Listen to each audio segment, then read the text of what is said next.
Welcome everybody to the Monday Night Wave. This is your daily dose of wrestling meets hip hop. I would say lo-fi, but as of last week, that kind of shifted a little bit. For the best, I thought it was great. A lot of people loved the beat last week. I go by Jay, music producer for about 13, 14 years, avid wrestling fan, and I'm pass it off to my host, Go for a Hero. Welcome, everybody. It's your mother's favorite heel, the wild card, the king of gorgeous hero, and Lone Moxley. I got a question for you. Go for it. What do you want to pot about, baby? Okay. So yesterday I sent him a question for the pod. And I think I'm gonna start doing this every Friday, just kind of like get your ideas on some things. But today's question of the pod is, who is on your Mount Rushmore of wrestlers? Yeah. Very tough question, very subjective question, but I think I have an answer. Absolutely. All right.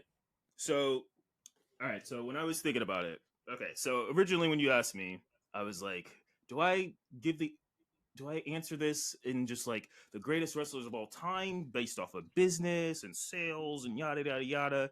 Do I base this off of my personal four favorites, which I'm sure would upset the crowd? And then I was like, let me see if I can combine it and just like, okay. So the way I was choosing was like promos, whether like storytelling as far as in-ring storytelling with the in-ring work or storytelling via the promo, just overall impact. And the last category was I call it the butterfly effect, where it's like if you took this wrestler out of the timeline, like they never existed, how much would that change the landscape of wrestling? If that makes sense. Ooh. So okay, I like that.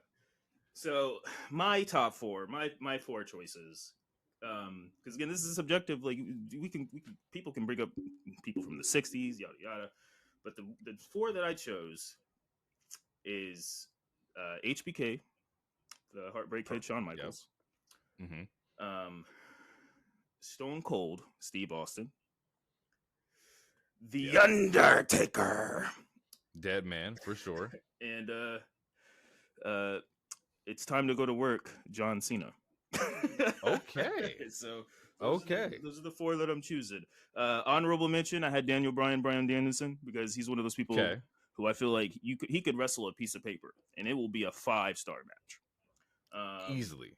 Yeah, and anyone could say Ric Flair. I feel like that's an easy choice. Problematic, but easy.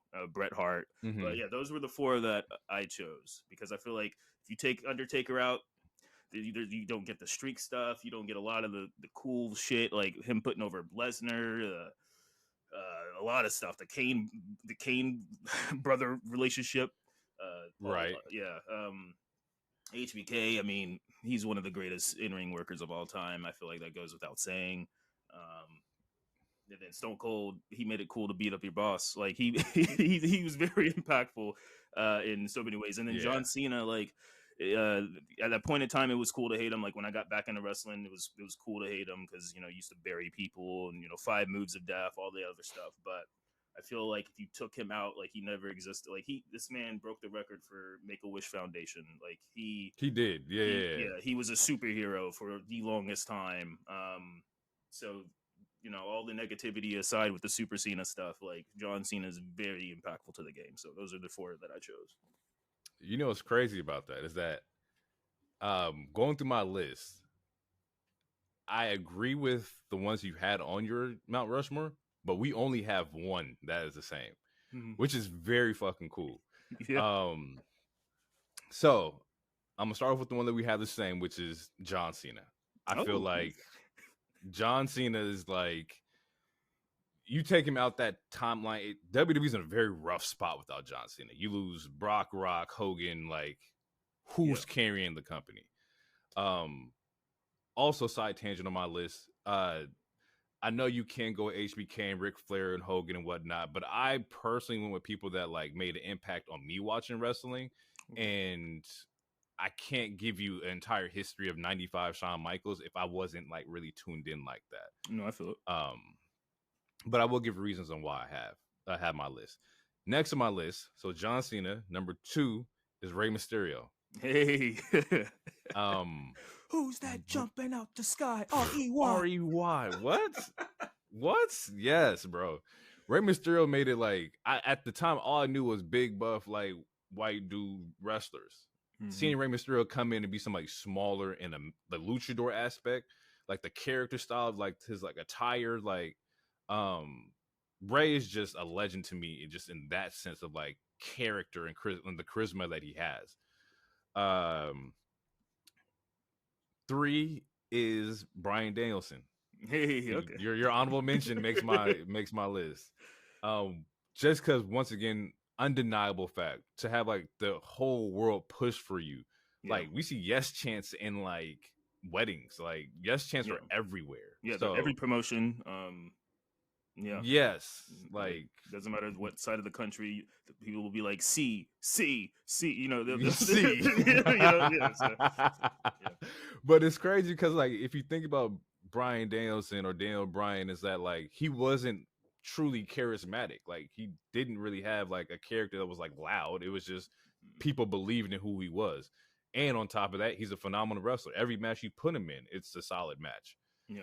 Um, Absolutely. and last one, problematic, but I have my reasonings. And maybe not even problematic, but I have my reasons. Kenny Omega. Okay. I Yeah, got that's no Kenny. problem. Um, reason for Kenny is that outside of WWE, he was making some of the most noise in Japan. Like this Absolutely. one dude was like, he was almost like a ghost. Like who the hell was Kenny Omega? Who is this person making this much noise overseas? And you see him wrestle, and you're like, oh, this guy's good. I remember 2019 when I think his contract had came up, and I was like, man, I hope WWE picks up Kenny Omega. Like that'd be really fucking cool because Kenny's like one of the best in the world, and to see him over on WWE, like that'd have been great. Fast forward, they get we get All Elite, which is still great.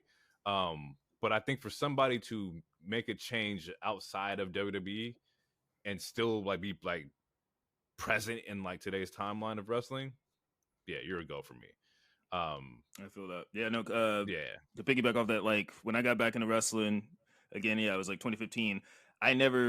My first Kenny Omega match, I want to say was like in 2017, 2018. It was Mhm. before it was when Cody was in the Bullet Club. He fought Okada. So like my first Kenny match was Okada and Kenny 2, I think, Oh, which you was came out with crazy. something crazy. Yeah, Yeah. it was something crazy. But like, so before that, like that was a name that I kept hearing about him. Like, I it's like, who the hell is Kenny Omega? Like, I heard like it's one of those names. Is like, yeah, you just kept hearing, and I finally saw a Right. match, and I was like, oh, this is what people are talking about. I This is see. what they're talking about. I see the Yeah. vision now. I get it. Yeah. So, it was a Yeah. great choices. Kenny's great. I think what picked me up and what got me on Kenny was yes, early matches I saw, but I only saw clips because you can't watch New Japan anywhere. Like Yeah, this man. wasn't. I don't know where the fuck you gonna watch New Japan You at. need a VPN and pirate. Yes, You need a Somalia hookup. for sure. But I think it was. I can't remember the year. It was early, maybe like 2 years ago, maybe a year ago. Was the Daniel Kenny match that ended in a draw, and I was like, oh yeah, he's one of my favorites for sure. Like, dude is just once again, you put two people who can wrestle against a piece of paper in the ring for 30 minutes, you're gonna get something fucking amazing. Yeah.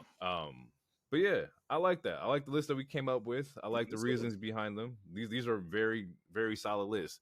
For all the listeners out there, we want to know who your Mount Rushmore wrestlers is. It doesn't matter what people say. You ain't got to have John Cena in there. It could be whoever. If you got Santino Marella in your, Mount Rushmore, you got Santino Marella. All right, it's all Yeah. right. That's what it is. All Absolutely. right, let's get into it. What we got. What we got today. All right. So yeah, this is it was a good news week. Not as crazy as last week, but still pretty good. Let's just get this one out of the way. It looks like Okada watch is over as well. He seems AEW bound, which depending on what side of the fence you on, that's a good thing. It was kind of predictable. I don't know why some people were upset. I thought it was pretty predictable. I mean, I personally would have liked to see him in the E just because of the different matchups that could have been Right. possible. But a bag with a lighter schedule and being around some homies, like I mean, that's a pretty easy choice. So you can't really front him on that. since speaking of Okada and Omega or just a second ago, how do you feel about it? Um, I, all the stuff I heard is like I don't know if it's true or not. Just stuff I'm reading. If Yeah. what I heard was true, to where like he doesn't have to move to like Florida, he can still stay in Japan, like live in Japan. Mm-hmm. I think that's a great, like, that's what you want. You don't want to be too far away from your family or your comfort to where he has to fly in maybe, once a month or twice a month or 3 times a month and still be able to go back home. Like that's, and you still get it back. Like that's what you want. You want like work life balance, Yeah. You want to be able to, like, you want to have that flexibility to where I know a lot of people who do get transplanted into like Florida or Orlando in particular, it's very hard for them to adjust to the lifestyle. Yeah. Um, of Different course, culture. WWE would have made it. Yeah, like it's just a lot. Like WWE would have done as much as they can to make them as comfortable as possible. But think about, like, we're dropping you into Florida and you're traveling heavy, so you're never really getting used to where you're at. Like, you're just bouncing from place to place. Aside from the logistics side of it for Okada, I'm excited because uh AEW has a lot of dream matches I want to see with Okada. Once again, not being able to watch New Japan Pro, like I haven't really seen a lot of. I think they call him the Rainmaker. I haven't Mm-hmm. seen a lot of him. I just seen clips. I've seen little like 30-second pop ups on Twitter. But to now to have like okay, we can get Okada Daniel, Okada Moxley, Okada Kenny again. Will Ospreay's going to be there. Yeah. Like you got a lot of one-on-one matches that I think that AEW is going to like, sell a lot of like, pay-per-views on for sure. Yeah. No. Yeah. I think. I'm excited to see what happens. Yeah. It's not. It. Yeah. I guess you can't say it was official, but it seems like it's pretty official-ish It's that he's heavily gonna go there. rumored. Yeah. Yeah. Yeah. If he shows up at the Edo, I wouldn't be mad. That'd be crazy, yo. Yeah. Yo, Okada popping up on NXT would be nuts. Right, and I like like, that's why some yeah, of the backlash was there because it's like he's too good for NXT, and it's like the reason why he would go to NXT and it would probably only be for like maybe a month or two is so that they could get used to being in America, right. and get because you got to buy a house, you gotta get your visa and all that other stuff and get used to it. So I like that's why I feel like Shinsuke was in New Japan or not new NXT for like 2 months, and it's because let these people get situated in America for a hot second before you start sending them around the country on a daily day-to-day basis. But Right. and the matchup like Okada versus Roman, Okada versus Seth versus AJ versus Nakamura versus Gunther, those excite me more than seeing him fight people that he's already fought. Yeah. Yeah, That makes sense. but as long as they book him like the person he is, I think it'll be fine. And then like him versus MJF, that should be good. Him if Malachi Black gets a damn singles match, that would be Tony, fire. release the Black. Tony, this is from me to you, man. I love AEW, but release the Black, man. Let him go. Let him go wrestle single. Okay, I don't mean release him from the company, unless that's what he wants. But let him go fight, man. House of Black is dope. I love them as a faction, but Malachi Black, he need to be out there kicking people in the head. Please. So I was gonna go into. All right, so let's just get this one out of the way. Charlotte Flair is a freak in nature. Nah, yeah, she's definitely a mutant, and we need to be studying her. If I didn't know she had a brain above her head, I would be like, is she seeing Aaron Rodgers, doctor? But she seems smarter than that. So she's looking Charlotte good. Flair hid out in the cave. She was in the cave of darkness.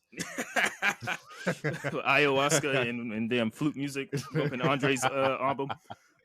Which Andre's album is good. But she's been posting videos. She might be back by SummerSlam easily, based on the videos that we're seeing. She's looking great in her recovery. She is looking, like you said, a freak of nature. However, if I'm like, H and I'm looking at the business, I'm protecting you from you. Oh yeah, absolutely. You are recovering really fast, and I respect that. But we're not about to like just get you back into the mix just yet. Like, I understand you might be ready, but we need to see how this properly fully heals, because nobody wants to have you come out and something else happens. But yeah, very, very impressed with what I'm seeing. Like, it's nuts. This is an ACL injury. Like this takes, I think they said like 6 to a year, maybe a year and a half. Like I think it's either 6 to 8 or 8 to a year, I think, or something like that. like, and that's not including like the rehab process of that. Like she's already like doing knee workouts and shit. Like Yeah, that's tough, bro. yeah, Very tough. and suicides and shit, damn near. Yeah, like Which is what are we wild. doing? Yeah. Dancing at weddings. Like you dancing at weddings on your leg. Like that's crazy. Yeah.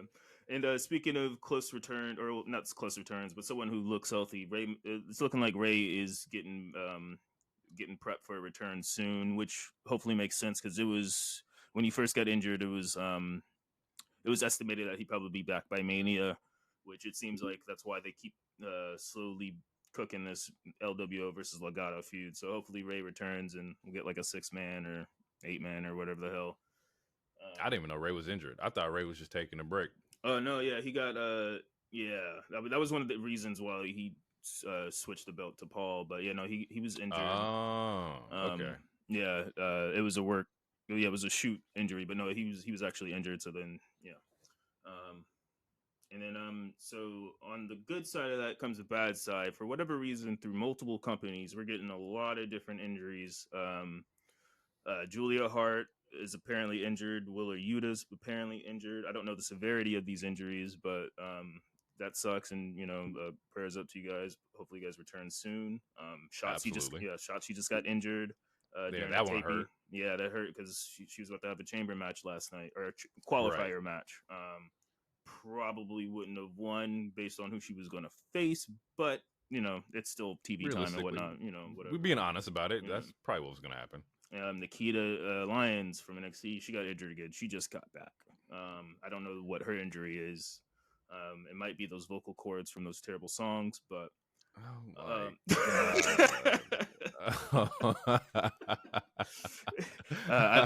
love Nikita.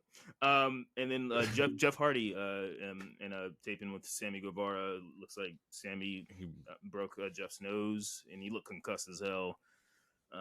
Yeah. Okay. Yeah. So like with the Sammy and Jeff one, I watched the match that's on my list of like stuff that I watched this week.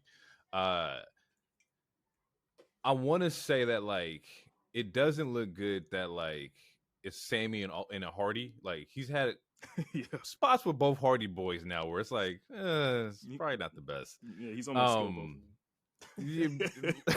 respectfully, yeah. But with this match in particular, there was Sammy's doing I think it's a moonsault off the top of the rope. He drifts to the right a little bit, and then Jeff is trying to block it with his knee. You know how people block the air assault with the knees. Once he blocked with his knee, it kind of like tipped Sammy into his face. And it's not saying that like Sammy couldn't have controlled himself, because he could have a little bit better. I don't know personally. I've never been in the ring, so I don't know how hard it is to perfectly land a fucking moonsault. Right. But he drifted to the right a little bit. Jeff blocks the knee. Knee comes into Jeff's face. And it was just like blood everywhere. I don't think he did it intentionally, nor would I say that like, man, you are just, an unsafe worker, rah, rah, rah, rah, rah, because we all know that the business is very dangerous. Right. Like it is what it is.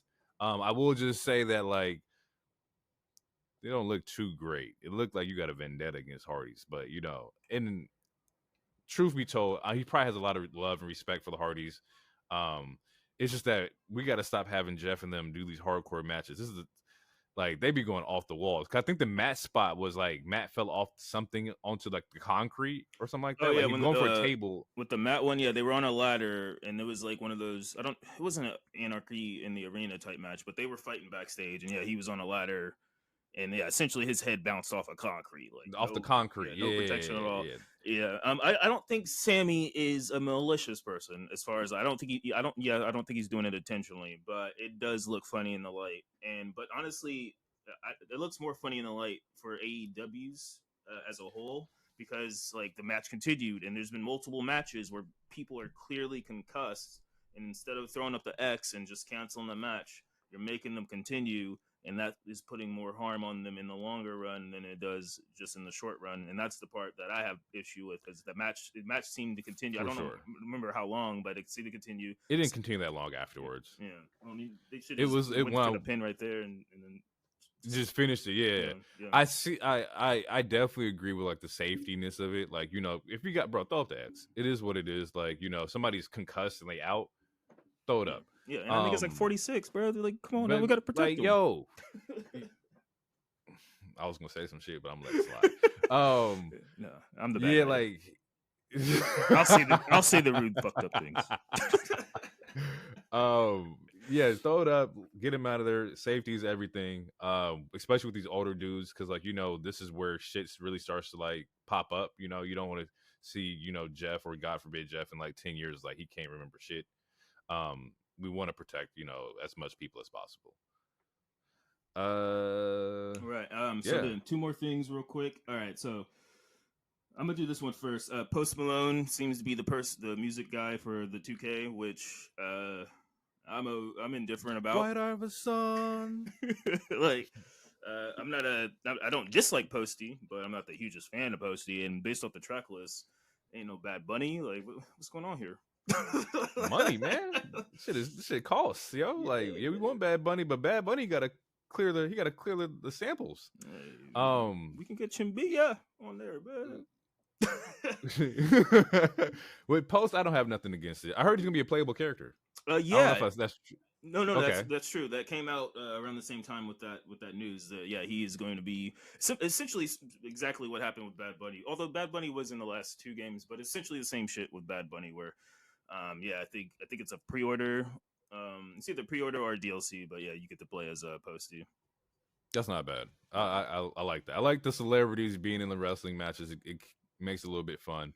What I'm curious about is that, like, because I've seen that they're doing like the whole like 2K ratings on these matches. Mm-hmm. Does 2K like live update overalls, or are you just stuck at a 74 for the entire year? They do not like so like you can critique them yourself if you want to, but no, it's not like the NBA 2K where if like the Miz had a 5 match run where he won, then all of a sudden he gets bumped up. I think they should add that, because like I see like Zelina like at a 74. I think she's like a 74 or something like that. And it's like, that's not her fault that she's a 74. It's like it's how like you're booked and how you're looked at. Like, right. So I feel like it's a little lopsided with the ratings in WWE games, because it's like you can't control your overall if you're not like winning matches. Yeah, comparatively to like the NBA, like if fucking LeBron's having a great year, he's going to be a 99. But if he's having a bad season, he drops it down to overall. Like, he can control that. Shoot, I think Madden changes it game by game or something like that. Yeah, something like that. Yeah, because I remember DT was telling me about one of his cornerbacks. Like, they got like 2 interceptions one game, and then a couple days later it was updated, and he's like an 89 in reception now, or something like that. Yeah, like, I think like live updates would be cool, because also like Jake Paul's a 90, which is like, huh?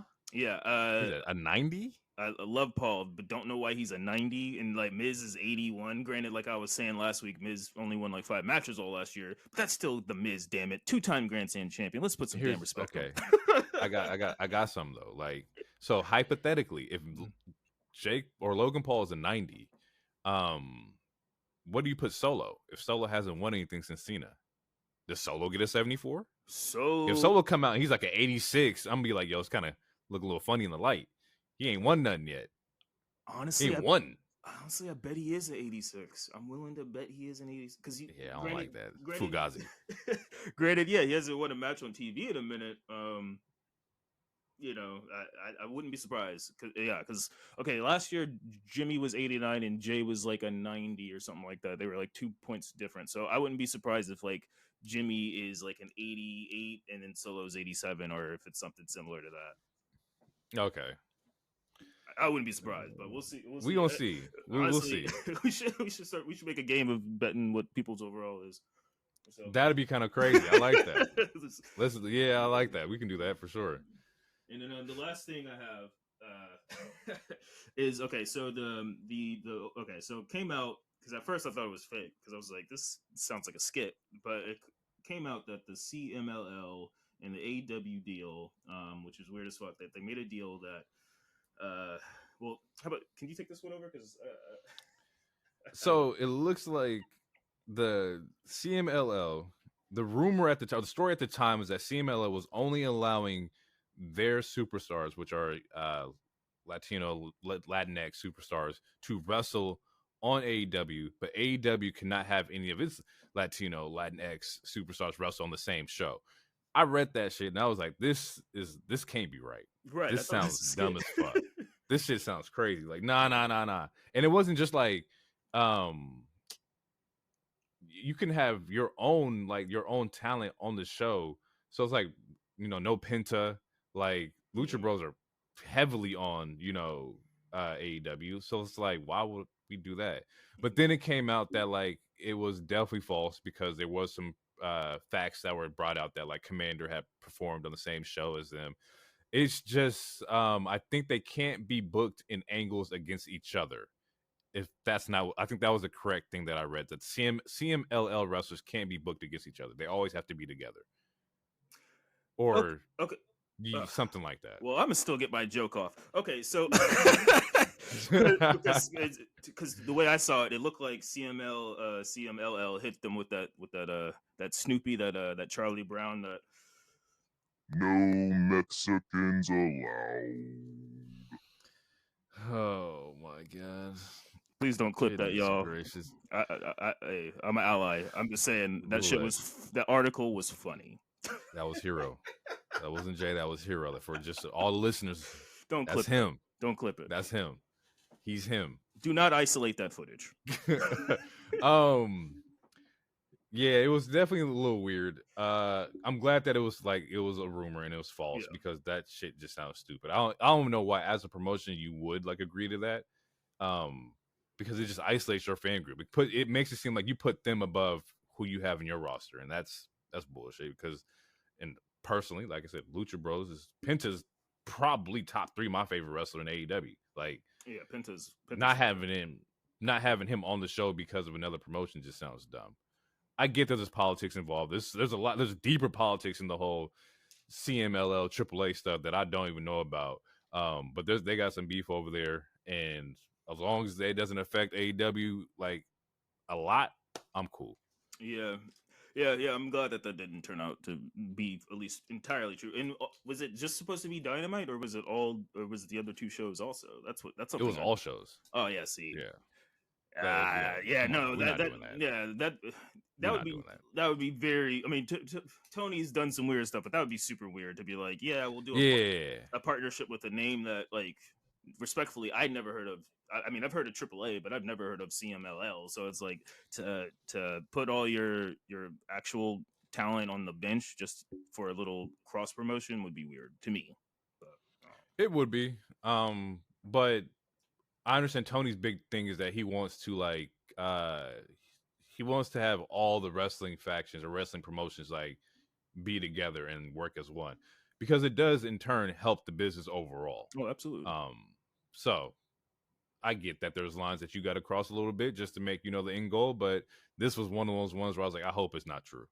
Yeah, because that would be upsetting. Like, if I was Penta and I'm like, I've been here for 4 years straight, I was a tag team champion, trios champion, yada, and you got me here catering. So some random nigga who I don't know can wrestle. Don't play, because like don't make mad, bro. Don't make Lucha Bros mad, because you got Penta and Legato, and that jumps that faction by 100, bro. Like Phoenix is fire, and Commander, like Ray Phoenix. Yeah, Lucha Bros, solid dudes. Love them guys. Solid. But yeah, I mean, I think that's the news for the week. We can hop into the shows if you want. Yeah, let's do that. I'm gonna kick it off. It's Monday. We're Raw. They get straight to the action. It reminds me of the Paul Heyman era. It pretty much starts with New Day and Jay versus Imperium, which I like. Yeah, I like. Let's get straight to the violence. We don't need an opening promo every single show. I like the switch up. I like how they switch it up. Good match. I said C's were planted for Jay's single run. I took a bunch of notes on this, but yeah, how'd you feel about this opening match? I thought the match was great. I thought that like it's good to see, the rivalry still like growing with like New Day and Imperium, and then the side rivalry of Jay versus Gunther, which I think is a pretty solid like contender for the IC championship. Yep. Anybody else before, I was kind of like, well, I don't really see them beating Gunther, but this is the first one I'm like, Jay might get this shit. Like, it's a huge possibility. Yeah, I mean, I was going up for Chad Gable at the time, but he wasn't he was not ready at that moment. But the Chad Gable Gunther matches were fire. I thought he was a good contender, but I'm planting my flag down. Like I said last week, I think Jay is going to be the one to do it. Hopefully, take this title. But so one of my favorite things about this match, which I'm surprised it's not being memed, it's not being memed enough actually. Is when Jay slaps the shit out of Gunther. The dog shit out of him, bro. It was the walk before the slap that gets me. That's what I was going to say. Yeah, it was the walk. It's like, let me just slap the fuck out you. Like the note I took down, because like I got to be transparent. Okay, so we know that Raw is a 3-hour show. Now this month I've been doing grand jury, so like these shows have been a little harder. So my notes, like, they start off super detailed and they like slowly digress. But I wrote Jay slaps Gunther like he said he didn't like the Chronic album, and I think that was an accurate quote. I was in my head. I was like, he slapped him like a disrespectful cat. It's like, oh, you not gonna give me no catnip, nigga.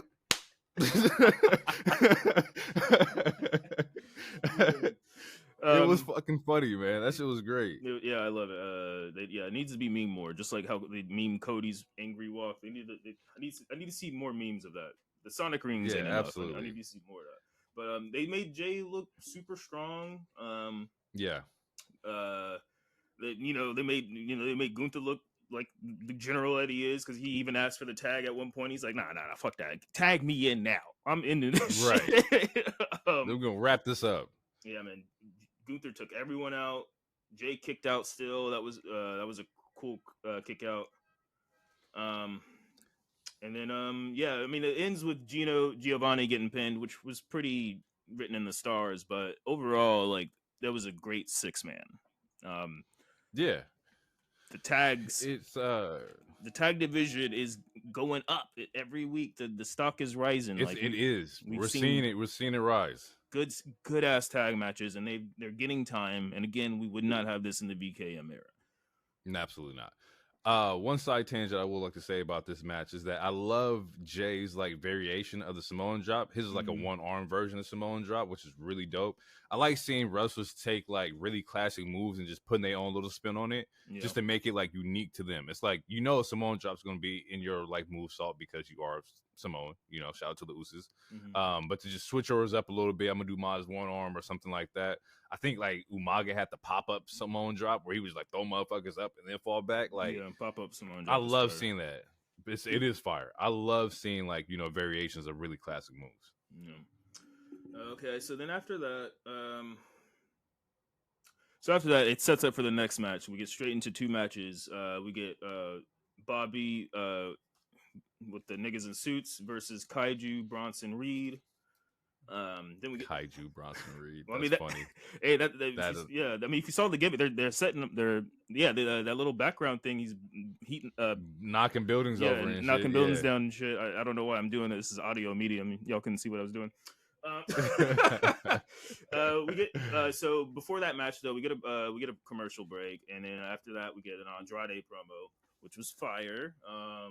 And he's speaking his shit. His English is a lot better. Not that he needs to speak way English, better, but his English is it's way better. And he was like, yeah, man, I had to leave to find myself, and now I found myself, and I'm back. Let's get this action. In my notes, I got in all caps, just push Andrade. Like, somebody push this man, because this man can work. He's a great worker. He has the charisma. Like, has a moveset. I love his moveset, bro. Moveset is crazy. Like, just push Andrade. I don't care where Andrade is at. Like, he's a great talent to have. I'm tired of everybody sitting on him. I will say that AEW didn't do a great job with him. I hope H can like put him in some decent spots, because like he deserves it, man. The dude is good. Yeah. Oh man. Now him versus Gunther would be fire too. Now I think about. I mean, I still want Jay to. That's the one Jay to take. Your head up real quick. let me get Andrade and Ilya. Let me see that. Hey, come on. Let me throw that out there. Let me get that real quick. I'm here for it. I'll be here. Yo, H, holla at your boy. I got booking. Yeah. So then the match happens. Bobby versus Kaiju, and this was the first entrance where the Street Profits came out with him and Bree. Is it Bree? What's her name? No, B-Fab. B-Fab. Jesus. And then B-Fab comes out. And they look good together. And the match was fire. You know, it was two big boys, two meaty men bumping meat. Love it. Yeah, I don't really have many meat. I don't really have many notes on that. It was just. I got a couple. This is number 2 on my match of the week, so this is runner up for sure. Because there was a lot of good spots. Like for two big dudes to get in the ring, the way they was working, like it was pretty solid. Both of them took pretty hard spots from each other. There was I think some kind of like top rope slam from Bobby that was just wild that I seen. My only takeaway from this is that it wasn't like this was an elim qualifier match, and you know it is in Perth, which I believe is in Australia. Yes. And I thought like, was it the right push or right move to not push Bronson Reed into this because this is where he's from? But I think I saw that like he was like his wife or somebody was pregnant, and so like he was trying to stay like, you know, he might be wanting to stay closer to home, which is fine.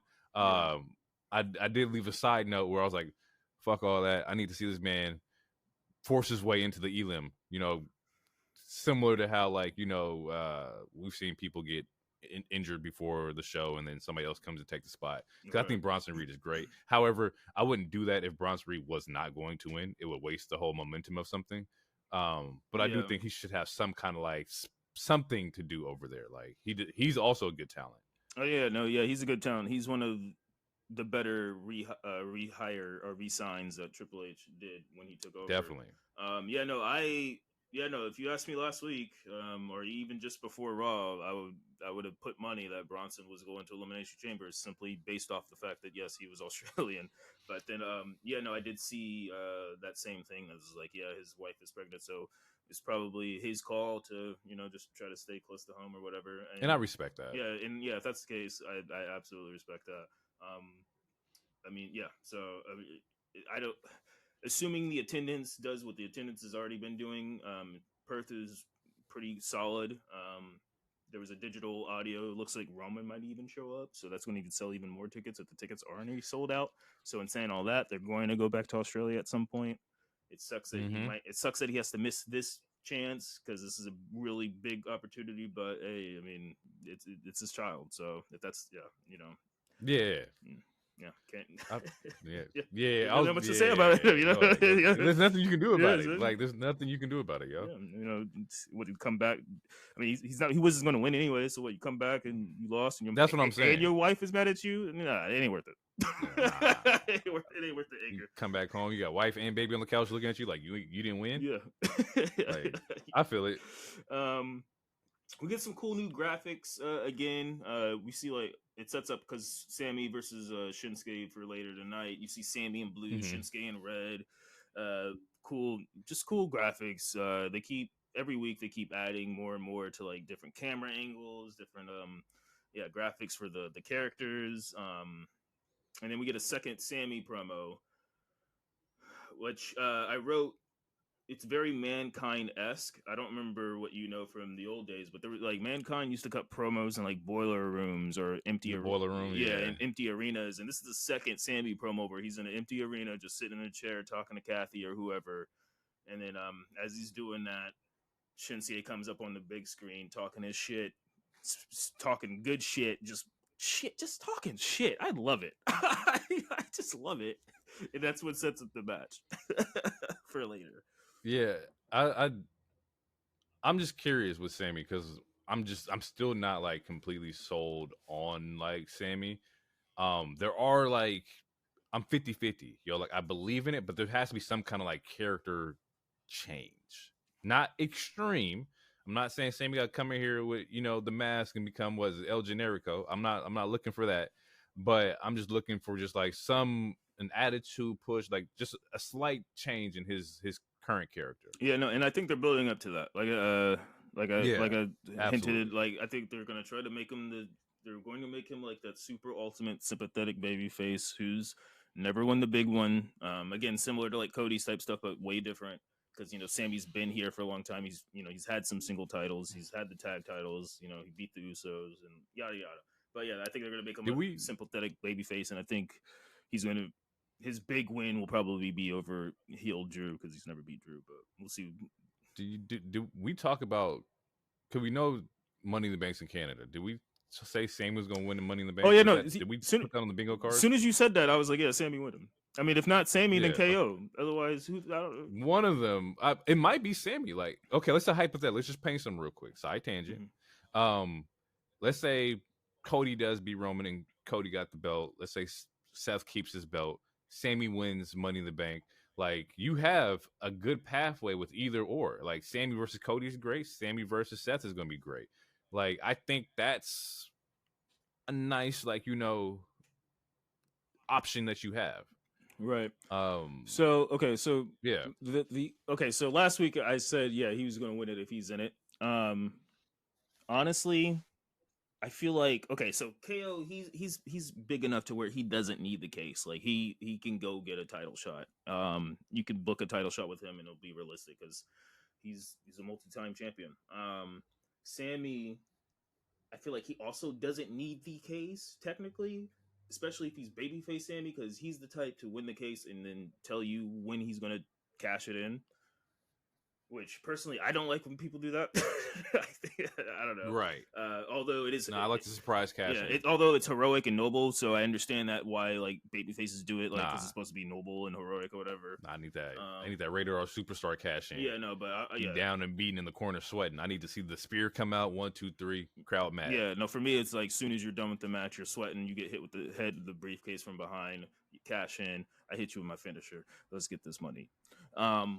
Yeah, but didn't that have Seth got his? Seth got his like that, right? Off of Roman. I think at Mania. But yeah, the match wasn't over, so technically it was a triple threat. Okay. But yeah, he pinned Roman to do it. He stomped his head in. Okay, it was glorious. But I'm just stretching now because all right. So we're just gonna go past a little bit. So Cody comes out. Great promo. He does a good callback to Pat McAfee, asking where he should stick the chicken nuggies out, which is hilarious. Man. And then Pat just like sinking back in the chair. I think he said, "Stick him in your ass" or something like that. I think he said, "Stick him." Yo, it's crazy. That promo on with Pat from Rock was nuts. Yeah. But I do like that they're crossing the line. They're crossing that, or I think they call it breaking the fourth wall or some shit like that. Yeah. They're blurring the lines a little bit, so that's because. Yeah, they're blurring the lines a little bit, so it's hard to tell what's kayfabe and what's not. And that's what makes wrestling good. Like when it's like, oh shit, was this real? Was that fight real? Was that like when Seth was mad when CM Punk came out and it was like during Survivor Series and it's like, was that anger we were all real? Speculating. Yeah. He comes out, great callback. Cody he was commanded the crowd. He was running the crowd. He didn't say anything. And he was like, I didn't say anything bad about your family, which was facts. He was like, Rock, you hit me, which means I have to hit you. Some other shit. It was funny. It was good shit. But then the Drip God comes out. And that boy Seth is amazing. I'm gonna have to turn my mic down a little bit. Because I'm about to cut a promo myself real quick. Here we go. Oh my goodness. Go ahead. Okay, get it off. Quick. Seth comes out, Drip God becomes all right. I never in the rest of my wrestling life want to hear anybody say that Seth cannot cut a motherfucking promo. That promo that guy Seth the shit that he spit. First of all, that should have been what he said from day one. Instead of that pick me shit, he should have said this from the jump. But they had to tell some story, whatever. That's my nigga. That's what the fuck I'm talking about. Colby motherfucking Lopez, Seth freaking Rollins, the Architect, the Kingslayer, the Beast Slayer, the dead. He is a fucking visionary. He is revolutionary. I don't ever want to hear y'all talk bad about my guy again. He came out. Oh, he laughs too much. He came out with the drip and spoke some real ass shit. I'm gonna help you out. I'm the only one that's suitable to be your shield, my guy, because I created a monster, and now that monster has a second head that's full of muscle and can't sing and needs to go record a movie. But guess what? He's taking our goddamn spot. So how about this? How about I step his? Woo! Okay, all right. Okay. Seth freaking Rollins. What can I say? What can I say besides you're welcome? So with this promo from Seth, I mean, imagination starts running. I started thinking about like certain shit because like I think in my notes I have Seth is sick of the bullshit. Yeah. He's sick of seeing like, you know, Roman run on top, like you this big dog that can't be stopped and whatnot. But he also said that, like, you know, I create this monster, I got to take him out, XYZ. My thing is that does Seth's anger sabotage Cody? The fact that you like, I got to kill this monster. If you're not going to kill him, I got to go do it. Yeah, you're going to need my help to do it. But could that potentially get in the way of Cody hitting his shot? No. Like, no. So like I'm just throwing shit out. No, that's the purpose of our podcast, baby. That's the purpose of having fun and fantasy booking. I've seen the tinfoil hats. It's like, oh, stuff is gonna turn on him or something, or even maybe just because we know your boy's a great heel. Hey, he's a great heel. He's an amazing heel. He's a better heel. But on Monday, this is what we call motherfucking bars. I'm sorry. No. I'm sorry for everybody's ears. I'm sorry. I'm sorry. I'm sorry. No. I don't. Yeah. No. I don't think it's gonna. Okay. So I rewatched it twice. Okay. Just that promo. I rewatched it twice before we hopped on. And like he he's passionate and like he's like, yeah, you. He literally, like he says, you might be the only person really up to this job, but what is your plan? And that's when he's like, yo, man, like last year you did great.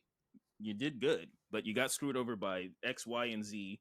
And you fought all the way back to win this shit again and do it. But what's your plan?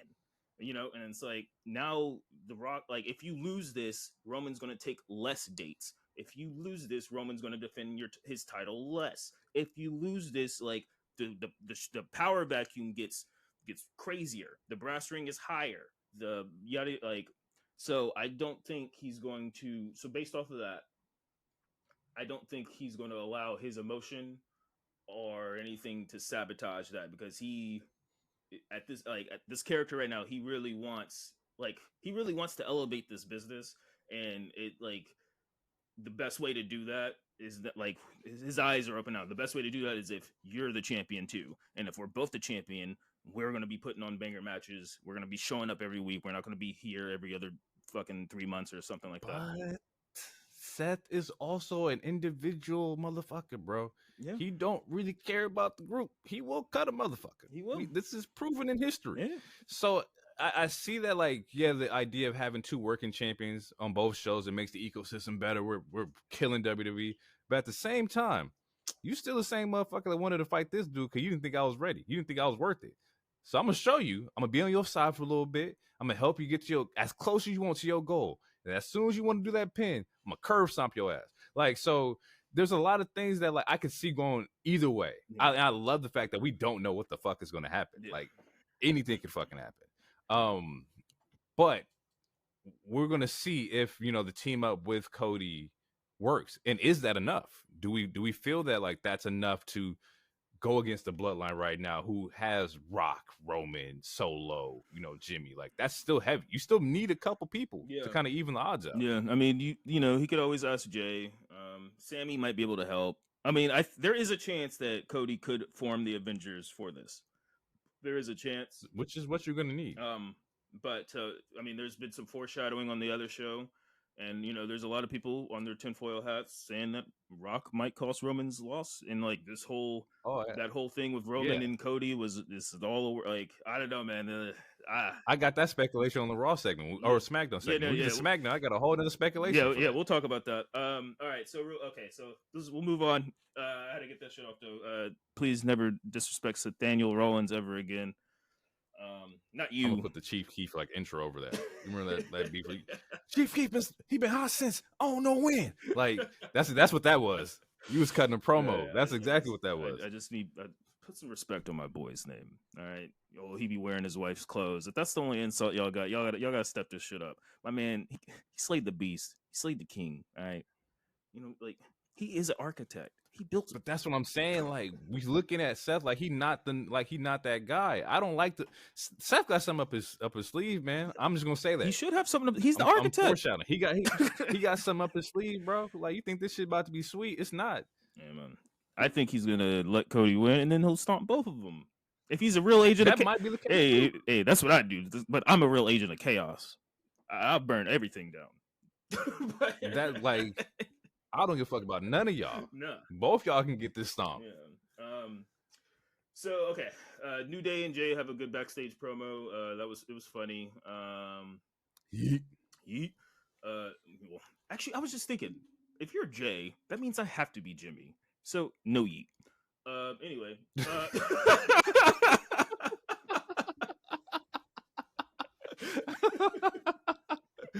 all right. Fuck, man.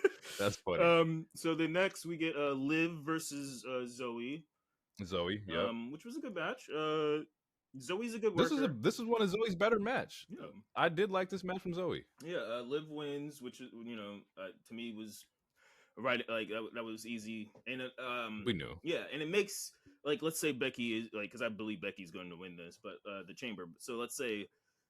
Like that just adds the odds against. I mean, adds the odds against anybody. Like because Bianca won the Chamber before. Bianca is a multi-time women's champion. Bianca's fucking amazing. And then you got Liv in the Chamber, and then Becky's in there, and then yeah, man, the women's Chamber is looking good. Yeah, Liv and Zoe was a good match. Do you have anything else to say about it? Or? Everybody has their beef with Rhea. Yeah. Like everybody in that match, like well, not everybody, but a good 3 out of the 6, like they got something to prove, and all of them could have banger fucking Mania matches. So it's like you get Bianca Rhea, we've been wanting that for for a long time. For we still want to see that. That's women's division, Rock and Triple H. Like they've been. That sets up their history. Yeah, they've been planting that seed for a while, forever, for a long while. You can get Becky Rhea, which is still gonna be a banger match. I'm down for that too. If you give me, Liv and Rhea, and Liv is on some nut shit, like this is like a way more motivated Liv, I'm cool with that too. So so far, I think we only know it's Naomi, Bianca, Liv, Stratton, and Becky. We're missing one spot right now, right? Missing one spot, and all those women have won the world's title except for Tiffany, who was at least NXT Women's Champion. So so far every woman except for Tiffany is a champion, prior champion to some degree. Women's Chamber has me more like in tune than the men's one. I'm way more locked in on the women's one for sure. I'm super locked in on this one. Even though I feel like I know who's gonna win, or at least who I want to win, it's still so exciting just because like that's some real star. I mean, the men's have star power too, but there's two people who I like. Look, we'll get into it, but yeah, both matches are gonna be good. I'm locked in for this women's one for sure right now. Absolutely. And so after that, we get a backstage. It says, wrote JD kicks out R-Truth, sets up a match. R-Truth finally gets the picture. He's like, "Oh, I'm really not in this gang," and he tries to call Miz while his music is playing. He tries to call Miz, like, "Yo, I need some help, dog. Miz, they're gonna kill me." Miz, he passes the phone off to the ref, like, "If he call back, let me know." Right. And the funny thing is, his phone was even on. My wife caught that. Which is, it's but we get it. I mean, it's TV. We get it. It's exactly. It's like there's an episode of Game of Thrones we saw Starbucks cup and stuff. There's just random shit like that. Yeah, that was nuts. Yeah, that was nuts. That's funny. Like goddamn. Which was a fun match. Nothing to like write home about. It was mostly character stuff, but it was a suitable match. And then, it was a decent match. Like I didn't leave the match with anything. I like JD's finisher. JD's finisher is really dope. Yeah. But what like this is just minor setup for the big story of Judgment Day, which I think we're coming into Judgment Day's like fall apart. Because if I'm not mistaken, it's like yo, Money in the Bank's in July. It's like Priest got to use that briefcase pretty soon. Yeah. Tag team belts is a little hot right now. I wouldn't be surprised if Truth ends up helping out, whoever wins the tag team belts. I think that's probably what's going to happen. Yeah. It was probably So okay. Did they announce Elimination Chambers tag yet? Is that locked in? Yeah, Is it DL? Is it Pete Dune and? yeah, which they got a new name, Okay. New Catch Republic. So yeah, I think they fight in Perth. There's between now and then, there's probably going to be an 8-man. Is it? Yeah, an 8-man. It's probably DIY, probably DIY and Awesome Truth versus all of Judgment Day. I can see that happening. I still think this is setting up for our Truth to possibly, or the Awesome Truth to possibly dethrone them. But I do think like they've been planting the seeds for over a year now, or at least since Money in the Bank, they've been planting the seeds that Damien's probably like. I don't think Judgment Day is going to end. I think they're going to kick him out. And my fantasy booking is that they kick Priest out and replace him with Drew. But that's a pipe dream fantasy thing. But they are setting up. Eventually, they will break up. Or at least I think Priest is going to go. But that's interesting. Yeah, because I think he's going to get a face for a lot of different reasons. Yeah. Because like let's say like replacing Drew and Judgment Day, like that does change the dynamic a little bit. Yeah. I think it makes it interesting for me because I know Drew and actually your boy hasn't re-signed yet. Like we haven't got any contract extensions from either one of those. So we're gonna see like how that works. Like Mania's coming up, and this is a time where you kind of figure out whether or not you want to be in the WWE. I would only speculate that they're throwing out like options to like try to keep Drew to stay. I think especially with the injuries that happened to that, they really are heavily leaning into Drew into some of these storylines because like you lost a couple of your guys right now. So very interesting. I do like Drew and Judgment Day. I think that'd be dope. I think he fits as like a leader. Yeah, like if he was to go in there, then he would be the actual leader, and then Rhea would be number 2 instead of like this everyone's a leader type of thing. Even though we know Mommy's really controlling it. I like Rhea as a leader too. It's cool to see the woman be the leader of the faction. She is the most dominant superstar in that group. I'm here for that too. I mean, even if Drew did replace Damien, if they just had a day where they officially was like, yes, Rhea is the leader, I'm here for it. I don't give a damn who's in the group. Honestly, I mean, sure, Finn, got to keep Finn. But where does a Judgment Day? If Judgment Day disbands, what does that do with Dom? Like, how do you see Dom being pushed with no Judgment Day? Oh man, you put him in a tag with Logan Paul. Have the world hate everybody. That's crazy. Or you keep him around Rhea and you do the Eddie Guerrero China thing for a little bit. I'll be here for that too. It's just interesting because like Dom has mad heat, like absurd amount of heat. Like nobody likes Dom to the point to where I wouldn't be mad if Dom was able to like sneak like a beloved champion. Like if Dom end up getting speculation, if Dom ends up getting the title from like Gunther, you know how hot the world would be. Like you beat the guy that 600 days, like there's no way you're supposed to beat him.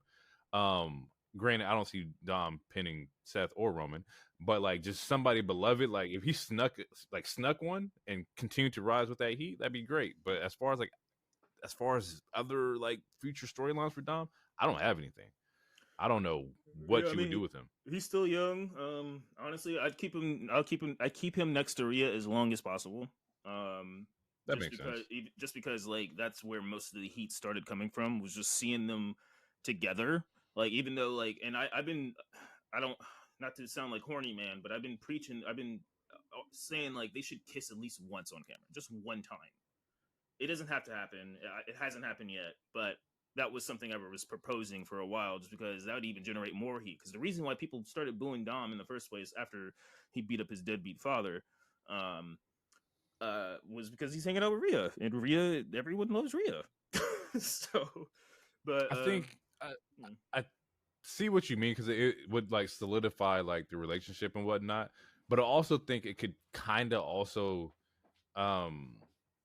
like take away some of the power that Rhea has. Like Rhea doesn't really need anybody. She don't really need the love angle. Like no, y'all make this up in your head, which makes it like, you know, the best thing possible. But I don't think that angle does anything for Rhea in particular besides just confirm that, oh, they are in like a relationship. No, Truth be told, some of these motherfuckers like the whole "no, don't kiss me, just beat me" kind of relationship. Yeah. So I think that's where you're getting at. Step on me. The whole yeah. So like people are okay with that. I think this works a lot better than like the actual lovey-dovey or like caring part of it. Some dudes just want to be stepped on. Yeah, no, and it's too late now. But like early in the relationship, I was like, all they need is I'm gonna name the pod that.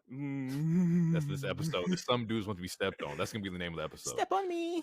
All right. So after that, we get a Cody Sammy backstage promo.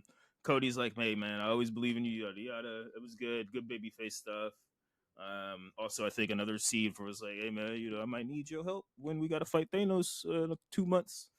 Type of thing. And then after that, we get another promo. Becky comes out, spitting hot fire, and then Nia comes out, and I'm still riding high on the Nia train. It went too long for me. Yeah, because like yeah, Nia like with the baby voice, like acting like she was going to cry, and I was like, it was probably 2 minutes too long. I didn't need that. Yeah, I didn't need that. It was cringe. Like, I'm like, come on, man, just get to the point where you punch her in the face. Just punch her in the face. Yeah, we know where this is going. Yeah, no, I literally wrote the crying is killing me. It was just real. It just went on too long. But then Rhea comes out, and then we get some violence, and Rhea gets the slight upper hand, but clearly Nia Jax still looks way stronger than what Rhea looks currently. And then if you notice, like Rhea and Becky don't touch, like they don't even look like they're gonna touch, and they're saving it, and that's what makes the build so much better, because it's like they could have attacked each other too. They could have just got into a fight, and then all of a sudden it's a triple threat or some bullshit that happens in wrestling all the time. But no, they're like, no, I'm not even gonna touch you. He's like, I want you, you want me, but we are not touching until this date. Do you think at the end of like the match in Elimination Chamber, where, you know, let's say we know Rhea's gonna pin Nia, and then like save that like encounter for Rhea holding the belt in the middle of the ring, Becky's music hits, and you just get that like that you get that face off pop right and then in there. You stare at the sign, and that's how you end Perth. I think that we're on the same path. Yep. I think that's where they're probably gonna go with that. Nia and Rhea fight. Yeah, Becky they don't touch. And then fast forward, we get a Drew promo, and Drew he's been doing great. Like, he hasn't stopped doing great. Do not remember what the promo was exactly about. No, I'm looking over these notes, like my notes, and like they have a lot of promos, bro. Yeah, it's hard to keep up with a lot of this talking. Like, there's a lot of promos. Yeah. And most of it just be the same shit. Drew just want to be a menace. He's talking about how, like, you know, he's trying to get into that main event picture, have his spot back, you know. And I don't know if it was this week's promo or last week's promo, to where he's talking about, like, you know, his moment got stolen too. He got to finish his story and yada yada. Like, we know what Drew's objective is. It's just now you keep talking about it. Are you gonna, like, you know, do it? Like, is that what's in the cards for you? I know he's got to finish his story, but I got to finish mine too. God damn it, man. Fuck. So after then we got the DIY DX promo from Truth. Yeah. Or no, that was last week, was that? Or did he do that again? No, that was Oh no, that was this. No, this week. He got saved. Remember, they jumped him in the JD match. He got jumped, and DIY came out to, like, save him. Right. And he goes backstage, and he's like, Triple H or Shawn Michaels. Yeah, he calls him Triple DX. Man, who'd have thought I got saved by DX? Shit is so fucking ridiculous. How's Road Dogg? Bro, I just saw. Never mind. I got 2 words for you. Nah, man, thank you. Bro, it's so good, so good. Let me see if I can find it real quick. I saw a tweet. Yeah, man, I love Truth, man. Like Truth's doing a phenomenal job. I love the fact that DIY is, climbing up the ranks. Like I said, like last week, the whole "we are" it's moving me. Like we just got to split the belts up. It's time. Yeah, it's Get time. them split. Get them split. So I'm not gonna at this person because I don't know if they're a good person or not. But they, they. Well, I don't want to like put someone on our. No, yeah, I respect yeah, it. Yeah, I'm not gonna ask you. I don't know what their Twitter history is like. I ask you, come out, you be a full blown Nazi. I don't want that on my pod. For real. But they did make a tweet and it was like, okay, so in our Truth's mind, Drew Gulak is Randy Orton, Dominic Mysterio is two people, Ciampa is Triple H, Gargano is HBK, Maurice is Carmella, and Kevin Owens is The Miz. And it's like, and then John Cena is his childhood hero, even though he's older than John Cena. That shit is so and funny. just random shit like that, and it's like it's stuff like that. It's like that's why R-Truth is amazing. It's also amazing because he's one of the few superstars. He's actually the only superstar I know that like he has John Cena's moveset. Yeah, like, and it works. Like anybody else does John Cena's move, it's like boo. We don't want to see this. But Truth can go out there and 5-knuckle shuffle, and it's like the biggest pop ever because it's funny, Like you don't really see older wrestlers get influenced by somebody younger and then implement their movesets in their match as if it was their own. Like, and the younger dude don't even wrestle anymore like that. That's what I'm saying. Like I love it, yo. This is good shit. I love Truth, man. Truth was great. So next match we get LA Knight versus Ivar for a elimination qualifier match. It was a pretty solid match. I'm huge on Ivar. I've been an LA Knight fan. His in-ring is not the greatest, but he's still extremely talented and very interesting to watch, and keeps my intrigue all the time. I don't like the fact that we're starting something completely brand new for LA Knight again.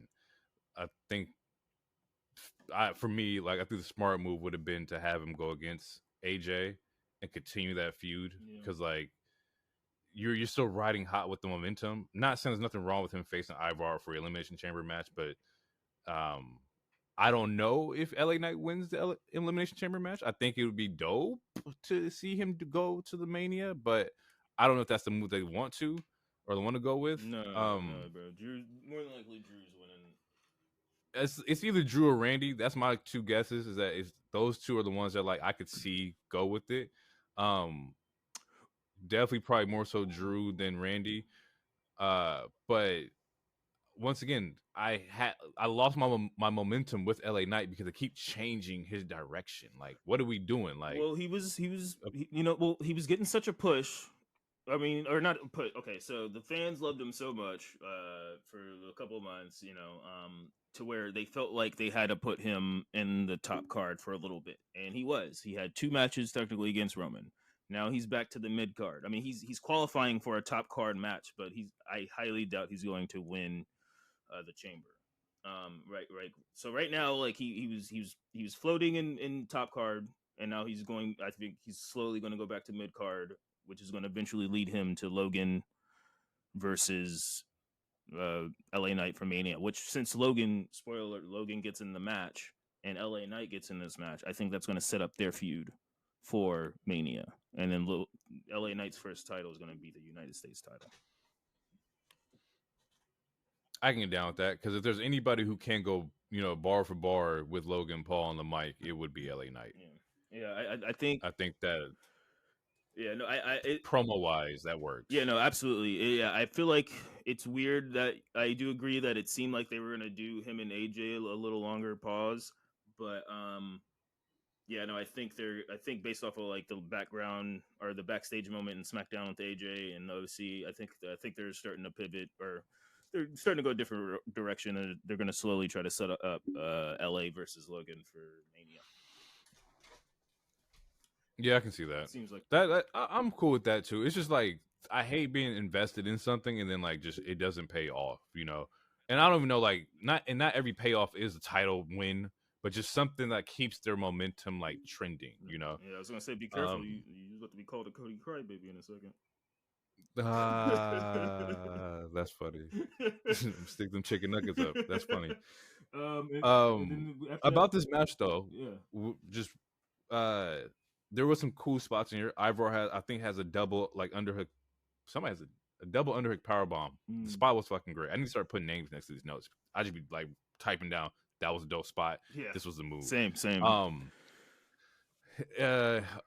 Last question before we get out of this match is what does Valhalla do? What is the purpose of Valhalla? Well, respectfully. Okay. I have nothing respectfully to say. Besides, she likes to walk out with no shoes on and get Michael Cole horny with her horns. Other than that, she's there is no purpose. The purpose is getting a paycheck so that her child can eat because her son or her husband that's the ultimate goal. Is on IR. That's the ultimate. That's the ultimate goal. But she's not she's not the great in the ring. She hasn't been that great in the ring. I mean, she was fine in Riot Squad, but she was still the weakest link in Riot Squad. I mean, she at this point she's there for the character work, which her character work is fine. So, but she's just there to scream. That's true. And scream and get Cole horny. That's it. Scream, come out with the horns. Yeah. Wear black face paint and be barefoot. Dirty ass feet. She's a red hat wearer, so I can only say so many nice things about her character. God damn it, bro. But I love the honesty. I love it. I love that this is it. You gotta be completely honest with the shit, yo. I love that. Dirty feet out. Oh fuck. But Ivar can so, only go up. Honestly, and I mean, I love Viking Raiders as a tag team, and I hope homie does recover because I think he had a neck infusion surgery type thing. I think it was something serious. So, if he comes back and they can do the tag, I'm here for it. But Ivar has been proven week after week that he could easily be a good solo star, and I want to see him in Gunther before Gunther drops his shit at some point. Ivar, he has the moveset, he has the charisma, he could easily be a single star, and I think he's been proving it the last couple, or ever since homie got injured. I think he's been proving it, and good job for Ivar, man. Praise up. Yeah, Ivar definitely. It's hard for tag teams to carry momentum by themselves, and Ivar does a really good job at doing that. Yeah. That's not an easy thing to do. Mm-hmm. It's actually very hard to keep your team relevant while the other one's out. And it's cool that they're letting him do that too, because 9 times out of 10, no matter they shelf you. Yeah, no matter what the promotion is, they'll probably shelf you. Yeah, because your teammate's injured, so what the fuck are we gonna do with you? But he's actually been given the chance to cook, and he's been he could easily be a top star. He could easily be a top star in a couple of years. He's definitely, he definitely, at some point, he deserves a singles title because he has been putting in work. And speaking of him real quick, how it came out with his vertical leap, that shit, the man's an athlete. Yeah, bro, man, it's crazy. This said man jumping 38, he had 38-inch vert. That's fucking nuts, bro. But that explains the fucking moonsaults and shit. Yeah. This is, you gotta have a vert to do that kind of shit, bro. Yeah, especially to do that with his weight on top of that. He's not like a little dude flipping like that. Yeah. This motherfucking probably 300 doing flips like that. Yeah. Dude is solid, phenomenal athlete, yo. Oh yeah. So Night wins. Night wins, and then we get the main event, which is Sami Zayn versus Shinsuke Nakamura. Side note: Shinsuke's first match I seen was against Sami. I think it was the NXT pay-per-view. I think it was somewhere in Texas. Yep. Is it Austin or Dallas? I think it was Dallas. Banger. And that match is fire. That was my first introduction. Fire ass match to Shinsuke, and I was like, yep. That's one of those ones you can go back and watch and still feel just as entertained because it was that good of a fucking match. Oh, absolutely. So it was very good to see them, do this on the big screen, on the main stage. Mm-hmm. It's just I don't know. Like, loved it in NXT. Very happy that you got to do it on Raw, but I wasn't as entertained in this match this time around. And I get it. Not every match is like for you, and I know I'm in the minority for sure, but uh, I don't know. I felt like something was missing. I do like the fact that, like, his character is changing in front of us. Like, we are going to get that change. I just don't know what to expect. I know that you can expect the win because they're not going to give it to Shinsuke. I knew going in there wasn't going to give it to Shinsuke, but I don't like having that feeling. I want to go in and it's like, okay, well, why can't Shinsuke not win? Why can't he, get this win and be put over a little bit? Right now, I feel like everybody's like evil villain is Shinsuke. Shinsuke is currently the Mojo Jojo. Well, Nakamura won this Every match. Powerpuff Girl coming in and getting their hands on him. Yeah. Did he win this? Yeah. No, I thought Sammy won this match. No, Nakamura won. Bro, I'm bugging then. I swear I thought Sammy won this match. He delivered a King Shasta to the back of Sammy's head. There's no fucking way. I'm looking at the Bleacher Report right now. There's no. Yeah, no. Nakamura won, and then Drew. Yeah, because Drew came out for the distraction, and that's how Nakamura won. And then Drew and Nakamura start beating up Sammy, and then Cody comes out, which sets up for next week where we get Cody versus Drew McIntyre, which I am excited for. Well, a wise man once said, "My bad, y'all." My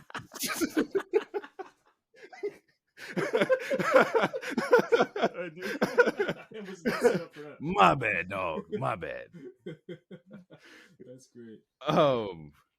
That's fucking crazy. I definitely thought, damn, I did not pay attention to that finish. My fault for like disrespecting the game. Yeah, so there's. I swear to God. That's crazy. Before we go to Dynamite, so it looks like thus far confirmed next week. So far confirmed for next week, Jay versus Gunther for the IC, which I'm sure Jimmy or something's going to happen for that. Cody versus Drew, and then DIY and R-Truth versus Judgment Day. And then there's a last chance battle royale to fill the final woman's spot. So those are all the confirmed. Is this the Jade spot? That's if Jade takes it. It's because we haven't seen Jade since Rumble, right? Like no. We've seen spots of her in promos and whatnot, but yeah, she's still trying to decide where she wants to sign to right now. Because we see her on SmackDown, and Aldis is still trying to sign her, and she was like, these numbers ain't looking right. Essentially, she didn't say that, but essentially, she did. Well, I'll wait till we get to SmackDown, but she did say two words that was like my eyebrows instantly raised, and my wife's eyebrows instantly raised, and I want to know if you caught it. But that's it for Raw. If you want to go into AEW. Dynamite was this was for me a mid Dynamite. Typically I like most Dynamites. This one's definitely it was okay. It was serviceable for sure. It kicks off with Mox versus Dax in the plumber match, which is a great match. Yeah, the plumber match. The plumber match. For sure. Two plumbers on Jack Daniels just beating each other up. Just hammer each other. It's like, what was it, Peter Griffin the chicken? Yeah, it was out there just beating the hell out of each other. I think it was a good match. Dax Hardwood. I memean, FTR is I've been a fan of FTR even before when they were the Revival. FTR is good, and Dax is surprisingly a good singles wrestler. And I think this match also had a time limit on it. Mm-hmm. Where I think it was like a 15-minute time limit. So for like the final like 3 minutes, they were just bashing each other, just trying to get somebody to like go down, which ends up resulting in Mox putting him in like a sleeper and gets him to like tap out. Also, know I'm a sucker for the sleeper finishes. But we also got to like, not everybody can have a sleeper finish. No, but then again, Mox is a submission guy. Joe's a submission guy. Like, I get it. It also saves people from, looking like they got pinned. But let's just hold back a little bit. I mean, Maybe use spread arm them apart. nigga. There's others There's other ways to there's other ways to do that. Dean Malenko's the he knows 1,000, and then Chris Jericho said he knew 1,003 submission moves or some shit. Let's utilize. Seeing a nigga like pass out from like a bear hug, like I'm cool with that. Like something different. I haven't seen something like that in a while. Like just bear hug, choking nigga out with a bear hug. That's crazy, man. In my notes, this is a good old Graps kind of match. It's just wrestling. This is just like I said, plumber, old school, slapjack, no flips, just Kentucky wrestling. Yeah, absolutely. That's literally what it was. It's kind of ironic. But yeah, it was a time match. They did have a spot. They had a spot. They said 5 minutes left. Yeah. There was a spot where I didn't like. It was the whole dog headbutt thing, where it's like both of them all fours and they just throwing their heads against each other. And I'm just like, yeah, man, I don't like it. It's too Caucasian for me, my brother.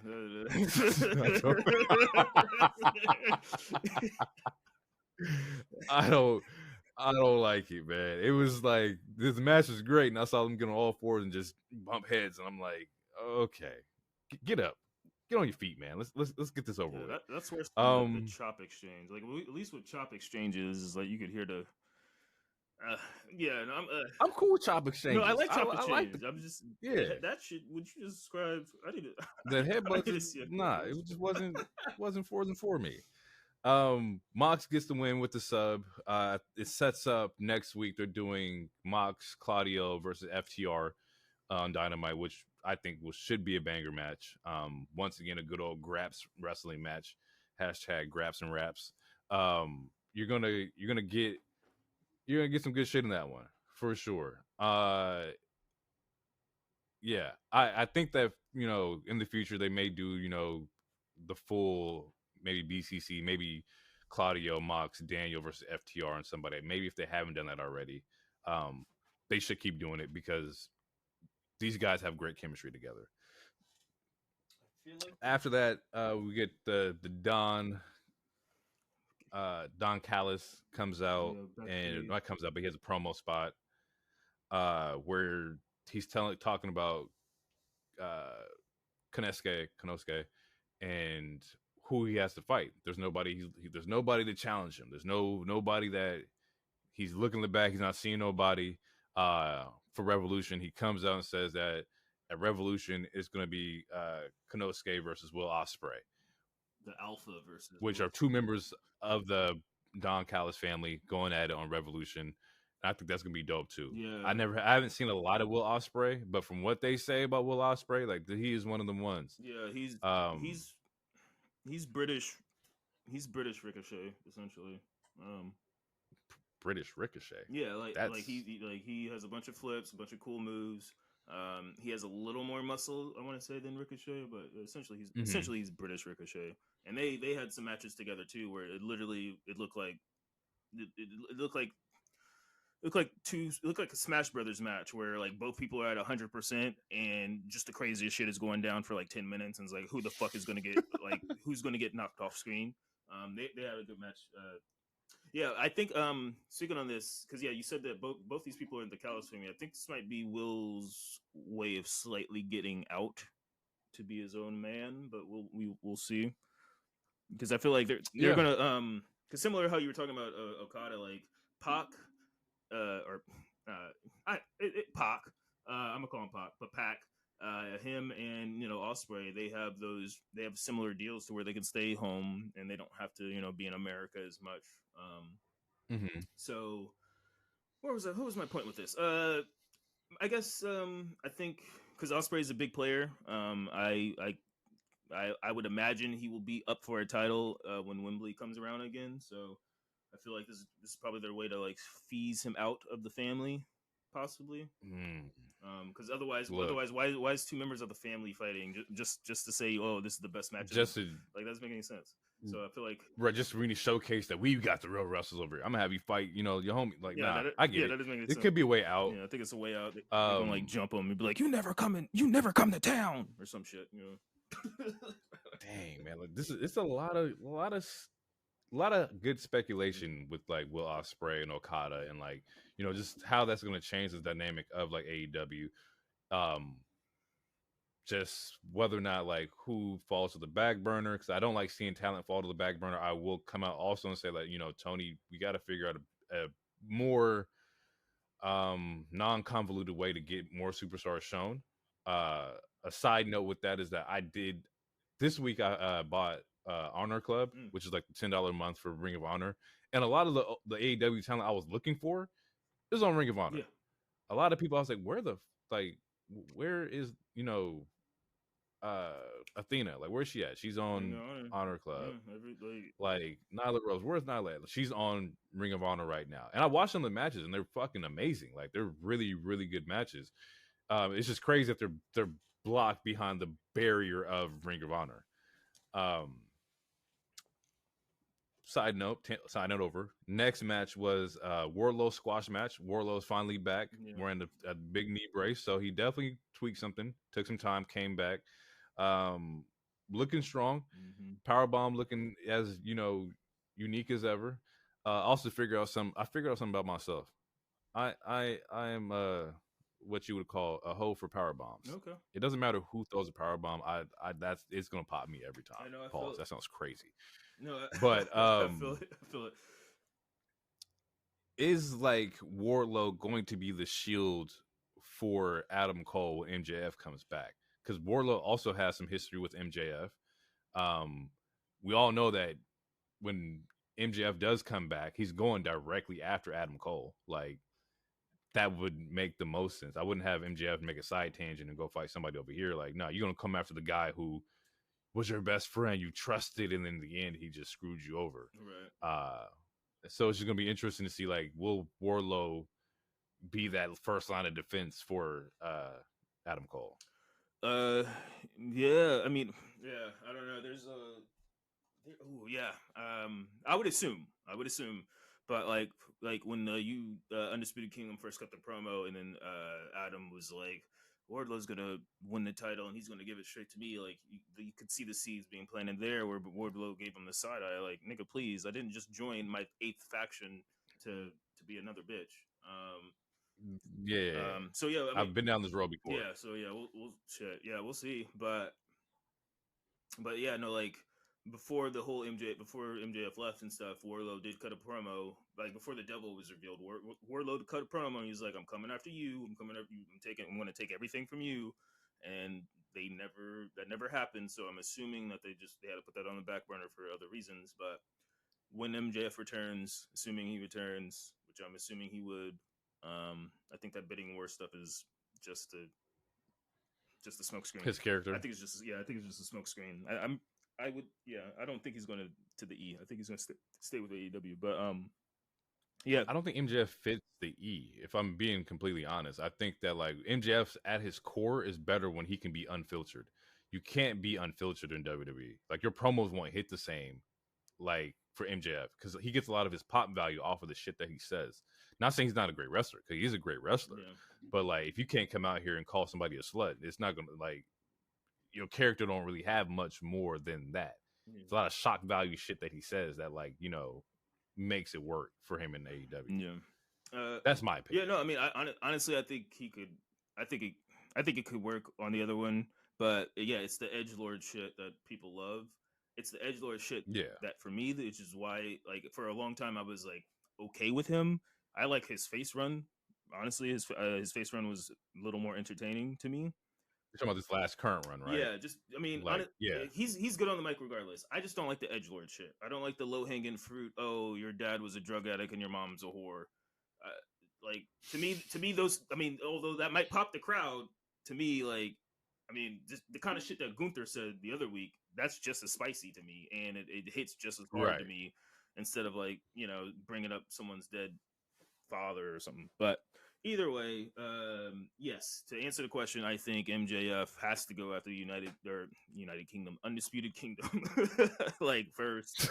You got to go after the whole UK. Take the queen. Oh wait, she's already taken. You crumpet eaters. Fuck, man. This man is on everybody's neck. He said, "I don't like your beans and toast." No, dude, beans and toast is absolutely ridiculous. I do like tea though. Oh, fuck, that's funny. So yeah, after that we get a little footage from earlier with the EVPs landing in a jet, still wearing the blood-soaked white clothes, Which is dirty. I like it. I like it. It's gross, but I like it. It's like, you niggas is nasty, but man, good heel work. I at least hope you washed your body and put the clothes back on afterwards. You know. All right, yeah. So, rated R superstar versus Daniel Garcia. Walk me through this one. So it's Cope versus Danny Garcia. Watching the match, it's like watching like the grizzled old vet go at the young and upcomer. It was very Mr. Miyagi, Daniel's son-esque to where no pun intended, I'm assuming. No pun intended. That came off the dome, freestyling.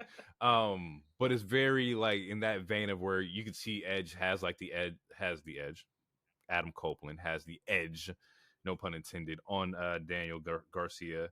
But Danny has his moments too where he's like, showing his spots, showing that he can't keep up. I found a lot of stuff impressive with Danny. One of them is the fact that he's only 25, which is like super, super young. Like, dude still has like, a lot of just a lot of years left to like learn and become better. Yeah. Definitely saw the ending coming, which was interference by Kill Switch, Nick Wayne, Christian Cage. Like, they come out, interfere with the match. Edge takes a chair shot to the neck, like the laying down chair shot, which sets up, their feud. I think, the concerto. Yeah, the concerto. I was saying that in my head, but I was like, did we make that word up, or was that what it was actually called? No, but it was called a concerto. Yeah, concerto.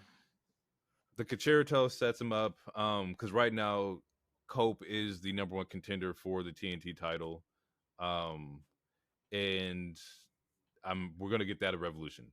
That's definitely gonna happen again. I put him on notes. I think Christian Cage is number 2 on like heat lists for wrestlers. I think Dom is number 1, and the number 2 is Christian Cage, because they don't like that man at all either. Like, he's doing some of his best work. He really is doing some of his best work. I like him here. I've of course, you saw Christian all throughout, WWE history and whatnot. We had the World Heavyweight title run with Christian, but for some reason, this version of him just resonates a lot more with me. Like, I don't know what it is about it, but I think you're right. He's doing his best work right now, which is, it's dope that we get to see that. Yeah, no, I mean, at least on the microphone, like, I mean, he's had some good in-ring matches, like when he fought when he beat Omega for one of the TNA title or some shit, whatever it was.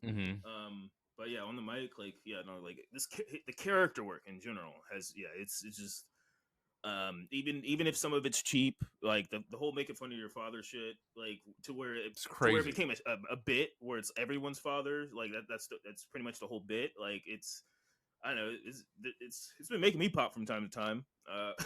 So I mean, I'm here for it. It's like, yeah, your dad's a deadbeat. I mean, that's what I say about Rey Mysterio all the time. I mean, do you know he had the nerve to buy Dominic a BMW, and it wasn't even a fucking S series? What a terrible father! Terrible father. Anyway, that's the other show. We'll get into that later. But that's I do have a question. Why is Nick Wayne's mom, which I did have the chance to see Nick Wayne live 2-3 years ago at Prestige Wrestling in Portland. But why is his mom still out here? Like, what is going on? Is she fucking Christian? I don't. God damn it, man! Fuck. I don't know. I don't know if that's the case. I will say it's very interesting that, like, because first it was just supposed to be a bit. His mom's just out here because I think Christian did end up fighting Nick Wayne, and then like that's how like their like engagement happened. Yeah, he almost and then he's beating on him so much, and then his mom comes out. but I didn't think you would stay around this long. Now it's to the point to where his mom's coming out in a turtleneck, and I'm like, okay, everybody's in character. I get it. Like mom come out in turtleneck, Christian come out in turtleneck. Like this is just this is life right now. I don't have an issue with it. It's just interesting that like this bit is running on longer than what I expected. I don't have an issue with it. I'm like, reading the notes and I'm like, why is Shane out here again? What is going on? what are we doing? And the thing is, like, they gave her a win-loss record, and you don't like why does his mom have a win-loss record? Hey, like, what the fuck is going on? That's funny. That's actually funny. That's actually hilarious. That's great. It's also cool, like, from a realistic perspective, like you going on, tour with your mom and she's at these shows with you, like that's kind of cool. No, that's cool. And then we get into the real sauce. Yeah. Hey, Joe, go for it. Samoa Joe, Hangman Adam Page, and the most hated man on this pod to one half of the pod, Swerve Strickland. Bro, you see that unseasoned ass giddy that they did in the goddamn video game? I ain't like that. We ain't got to do that. Anyway, but we know that wasn't him. Then we know that was motion cap by like Hornswoggle. I saw I saw a clip. I apologize, Hornswoggle. Damn, he didn't even do nothing. No, I saw a clip of him actually doing it. I ain't gonna say it's spot on, but it's still unseasoned. But yeah, I mean, Samoa Joe. We talked about him earlier. Hot off the mic, hot on the mic. And take it over. Well, like it's one of those like filler promos. Like I didn't have like notes like from the promo itself or what was being said. But I did note that like Hangman is in his full heel bag right now. Like he's embracing like the you don't deserve to be in the ring, like this whole idea. And then Joe flips it like, hey, both of y'all don't deserve to be in the ring. Neither one of y'all motherfuckers won. I don't know why y'all like going against me. Yeah, I'm looking at a quote and he's like, sorry to cut you off. I mean, he's like, everything was going so well until last week when Hangman Page and Swerve Strickland battled tooth and nail for 30 minutes to a draw. And the AEW Championship Committee took a page out of the Texas playbook and made my match bigger and dumber. That was a bar. Yeah, he did say we reward mediocrity around here instead of telling these pretenders that they don't belong in a ring with me at Revolution. He's not wrong. Joe is an interesting character because like in my notes I also have that like, man, I kind of want to see Joe continue his run. Like, but at the same time, you will fuck over Swerve's whole momentum if he does not get it right now. And one thing I know about this for sure is that there will be no finishing the story for Swerve if he does not get it here. We might not see like him get this opportunity like this for a while if he does not get it right now. So I'm definitely like 50-50 on like, damn man, like Joe going around choking people out until Double or Nothing would be dope. But then we also haven't seen a version of like what a title will do for Swerve. Like, will that put him in a different category as far as like character work, in-ring work, like the potential that you do have with Swerve as far as like, maybe you get Swerve Okada, which is something that we haven't seen before. And I would be down to see that. But then on the flip side, that will also work with Joe Okada. But I think I'm leaning more towards, seeing what Swerve will do in this run of, a new year of AEW.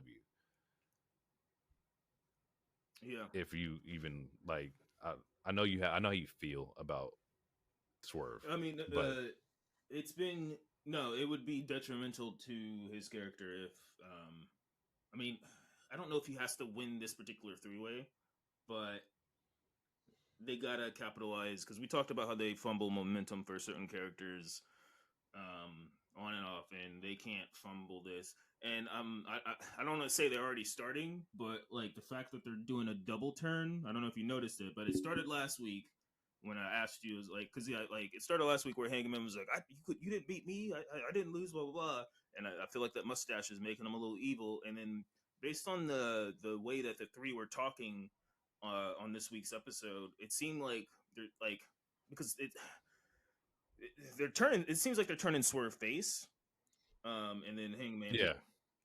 So, Yeah.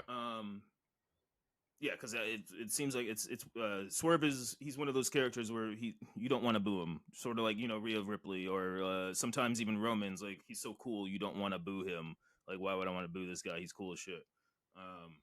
So yeah, they're doing a double turn, which is interesting. How do you feel? Like, would you rather see heel face, or would you rather see heel Swerve have the championship, or face Swerve, or do you just want to see, or you just want him to get the belt or have the title in general? What's your take on that? I think I would rather you get it the way that you came in. So if you came in as a face, get it as a face. If you came in as a heel, get it as a heel, and then make your transition while you have the belt if you need to.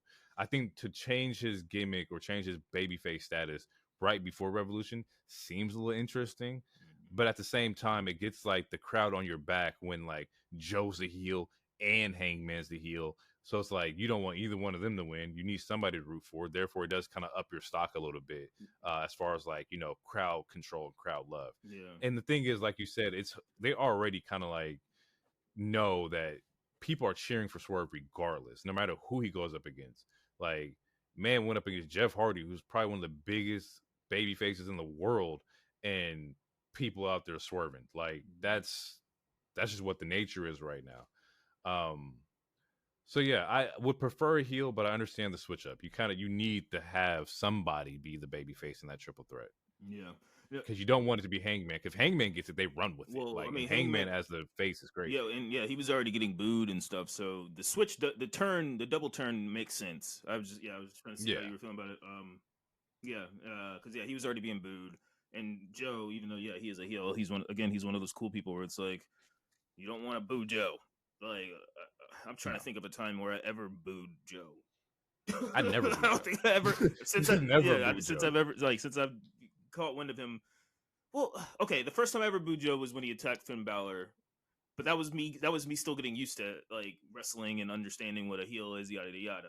But after that, like, I've been a Joe fan ever since he was still in NXT.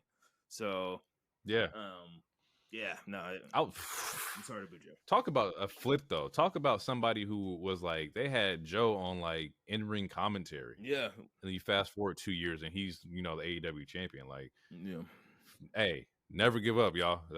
Don't let one situation stop you from falling your next, because clearly Joe's proof of that. Next segment was a Tony Storm promo, which was a very creative promo. Yeah. This was it was like a movie-esque promo where she's talking her shit towards Deonna Purrazzo inside the tattoo shop. Music was cool, cinematics was great. Where the original part of the story was like they have the same matching tattoos and whatnot, like we best friends, XYZ. But in the promo, she ends up getting like the dagger through the bird, semi-changing like her tattoo from Purrazzo's, and thus like just igniting the feud that we not friends like that. Mine's different now. We not identical. Yeah, I'm ready for whatever. Which is fire. And Tony, Tony was like, it's a fire quote. What do you do when you can't change the past? You kill it. And I'm like, that's a bar. And then you change to the tattoo. That's a bar. It was dope. I forgot because Deonna had said something because she was watching the promo. I can't remember what she had said, but it was like a one-liner. I have it right here. Renee, Tony talks too much, so I'm going to keep this short and sweet. Tony, I'm going to break your arm, which also is fire to me. Just get straight to the point. I love the anticipation of like this rivalry. Like they're really building this one up pretty solid. So I'm genuinely excited to see like this match happen. Like it's gonna be dope. I think both women right now have equal footing. I don't know who would win. I think you would lean a little bit towards Deonna, but either way works perfectly fine. But I know that with like big business coming up in March, and if your first Mercedes Moné match is Deonna Mercedes, like that's money. That's no pun intended. Like that's cash, no matter where you go. Yeah. Now that I'm thinking about it, and based off what we talked about last week, also, I think okay, so if Mercedes is for sure locked in, I think you have Deanna win this because I think Deanna's a better or easier character for a new signee to go against as opposed to Mhm. Tony, which is weird to say because Deanna just got signed and she's going against Tony, but Deanna and Mercedes are on different Yeah. tax brackets. Like they're on different they're on different floors. So and again, like Tony is super over. She's super interesting. Like the way that they do her vignettes and her video packages and all the other stuff is super cool. Like the black and white and all the other stuff. And then you bring in, Mercedes. I feel like you could risk. I don't know. You could risk fucking up both characters, and I feel like it might be easier if you bring in Mercedes versus someone as like versus a Diana or shit. Even if Paige won it back or some bullshit. I Right. uh, So like I also feel that like maybe it could be a catch-22 to where like, oh, this person jumps in immediately and gets to the title shot, which might not be the best way to handle that. But at the same time, like it's a business and ratings are ratings, and at the end of the day, you're just trying to like get eyes on your product. yeah. Um, Well, I mean, I will say that Tony Storm promos against a Mercedes Monet would probably be great too. And that's where Tony really shines, is that like her promos are fucking amazing. The vignettes, like you said, are amazing. mhm, And being able to translate that into all the women that you go against would be fucking great. yeah. But just as far as like money matches, like on paper, Deanna Peraza versus Mercedes Monet is good, yo. People tuning in. Yeah, and that's a good work rate match where those women would be working. Not saying Tony. I mean Yeah. Tony's a good in ring too. Like No, Tony's great in ring. Yeah. I've always been a fan of Tony. I've been a fan of Deanna, and I'm a fan of Mercedes. So yeah, I think it'd work. I just My worry, maybe I'm overthinking it, is just that like because Tony's such a good character. It's like I wouldn't bring in like I wouldn't bring in Okada to fight the Fiend immediately. Like I would, You see what? Yeah, yeah, like I because get that. the Fiend Yeah. is such a character, and A so, great character. so, but my last point before we carry on is it's like, yeah, I don't think they would instantly put her in the title shot because like even Punk had to win like 6 matches before finally going after Hangman. But Mhm. also I wouldn't be surprised. I just based on their past, I feel like she might have at least three matches before a title. But who knows? Who knows? Yeah, it's gonna be very interesting for sure. Next up is Top Flight versus the Young Bucks. This is also a great fucking match. Mhm. However, it is not my match of the week. This is number 3 on the list. Mhm. But great fucking match. One of my notes is though I miss Kenny. I do miss like seeing Kenny Omega like in some kind of angle around Revolution. Like this is big time where Kenny's into something. Yeah. And just seeing the Young Bucks wrestle just made me think about Kenny.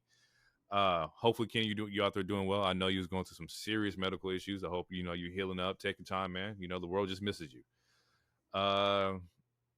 This match was really good because it was a good showcase from Top Flight. They were going toe to toe with the Young Bucks, who are probably AEW's like best tag team. um just and not just from a standpoint of like working, but just chemistry wise, like the fluidity of being a tag team. I think the Young Bucks definitely have it. But Top Flight was keeping up. A lot of good spots, a lot of like strong showcases showing that Top Flight can like be in the mix with some of the greatest. Um, One thing I noticed that like it seems like the Young Bucks changed their style a little bit. It wasn't a lot of flashiness like that they typically would do. And I wonder if that's on purpose due to like the EVP like status in their characters, to where like we're EVPs, we don't do this cool shit. We just do the basics. Like it wasn't a lot of typical Young Buck like move sets and whatnot. And at some points they were giving off aspects where like they look winded, kind of like they've been like they're acting winded, like they were just straight from the corporate jet from the office into the ring, and like, oh man, I can't believe I'm in here wrestling like this. Oh my god, these guys are great. Like it's a great like storytelling inside the ring, because like all the EVPs are out here, they're wrestling, and like they're just like putting all this character persona of like we just been in our ivory towers, like not wrestling, not doing anything. Um, the bloody tux is a dope move, I think, just from standpoint of being a heel. Like it's just really good heel work to see like something carry over from the last match. It's also blatantly disrespectful. Like, yeah, I'm wrestling in your blood. What you gonna do about it?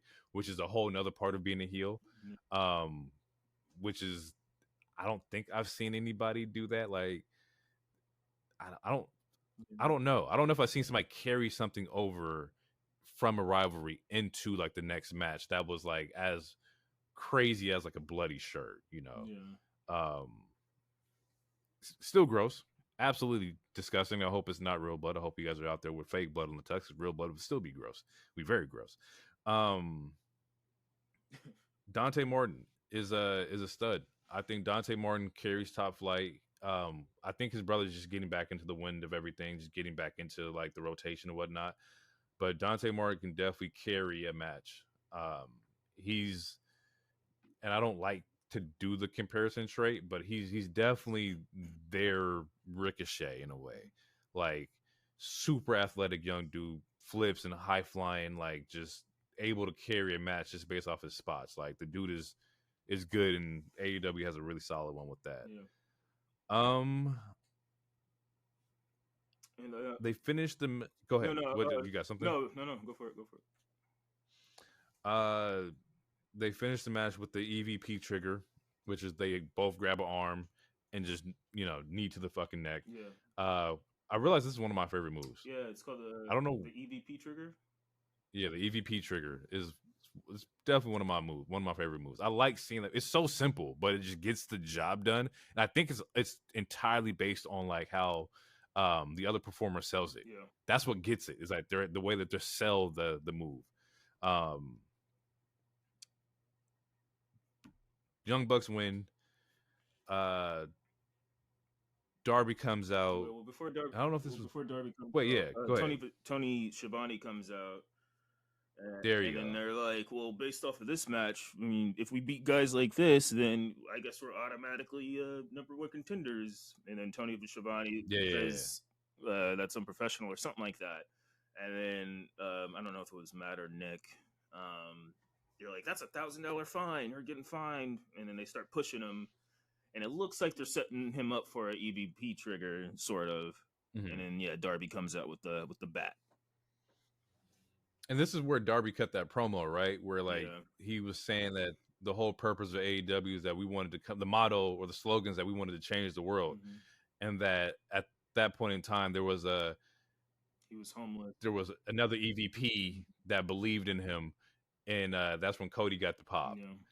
Which I still love the fact that, like, even with, Cody being over on the E, like, you still get that love from AEW. Like, that's dope to, like, see that they still remember, they still know how much you contributed to, like, the build of AEW, and that, like, people don't forget, I mean, they remember now, but because, his second to last match, they were treating him like John Cena in ECW. They was throwing his belt back. They was booing the fuck up. That was nuts, yo. I do remember that. That shit was crazy. But but to be fair, like, there was moments at the time where Cody's like storylines and Cody's promos weren't really the best. The Cody verse, it was super. It was literally from like certain aspects of the timeline and other wrestling podcasts I was doing. Yeah, they were calling it like the Cody verse, and it was like it's like it feels completely different from the rest of the show, and which makes it like. Yeah, it makes shit hard and it makes it disjointed. And there's a whole other stuff, but anyway, Darby cuts a promo. Cody got some pops, and said something about Brandon Cutler too. I don't remember what that was. Yeah, because they were pushing Brandon Cutler. Like, he was like, they were talking about how it's hard for guys like him to get matches and be shown, but you were pushing people like Brandon Cutler, and they were like, Brandon Cutler's a great guy. Like, it's dope. Like, I like it. I like the build. I like, let's keep it a buck. This is how y'all act.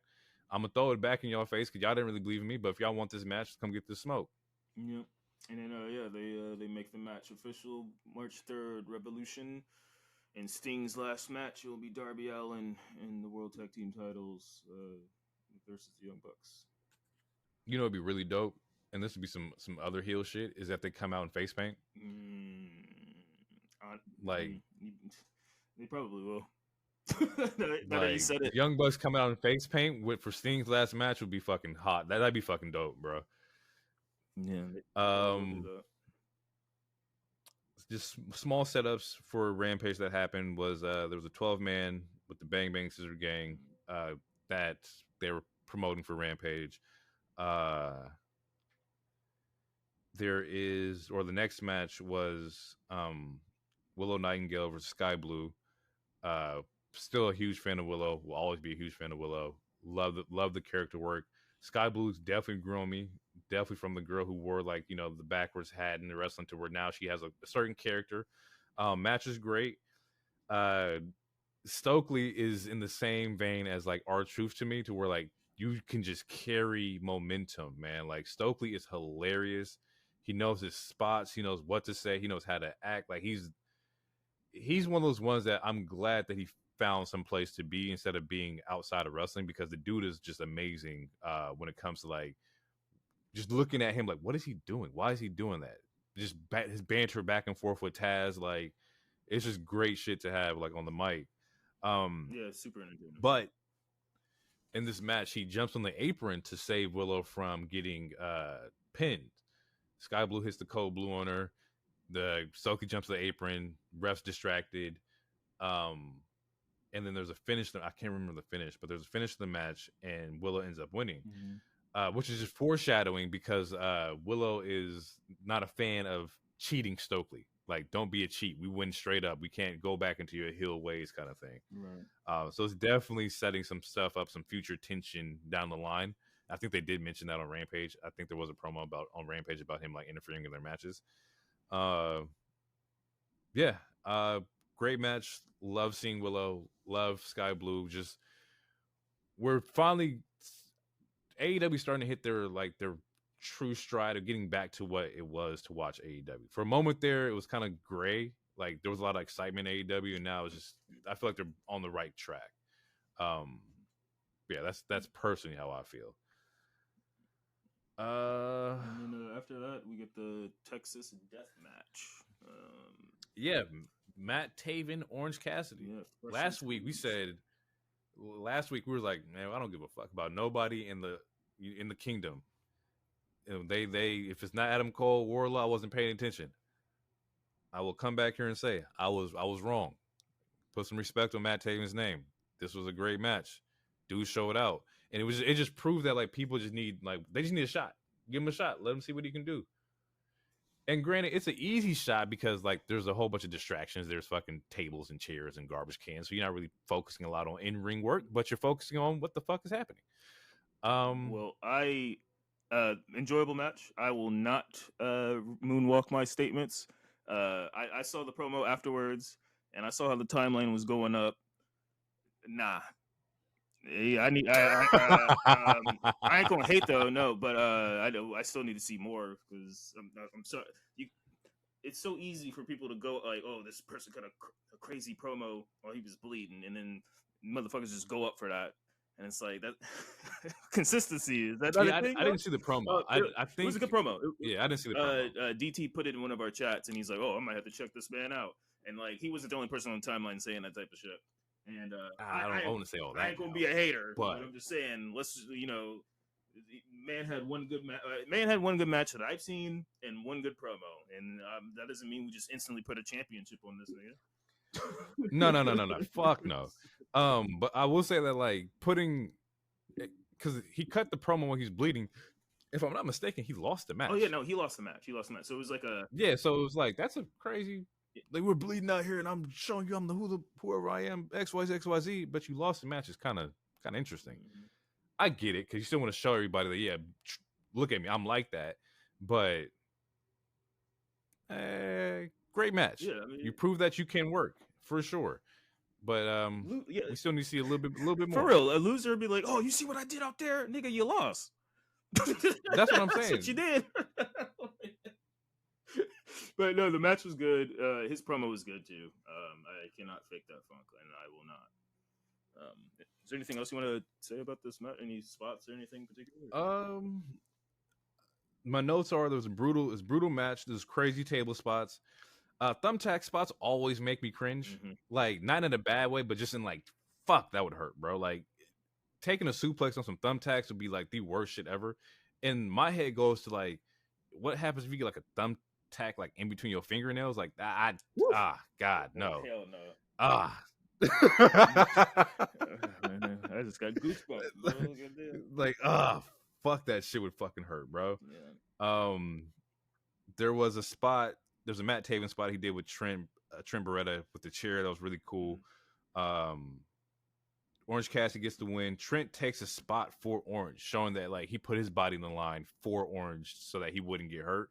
So that just sets up like, yo, best friends is like, we really like this, but there has been some friction where like they don't truly like believe in each other at some point in time. I mean, Cassidy's the only one that got something to show for nothing. Like, yo, you've been riding your mom's van every week getting your ass whooped, bro. Yeah, for sure. So I wouldn't be surprised if the next year, or not next year, but after Revolution, we get some tension between best friends. I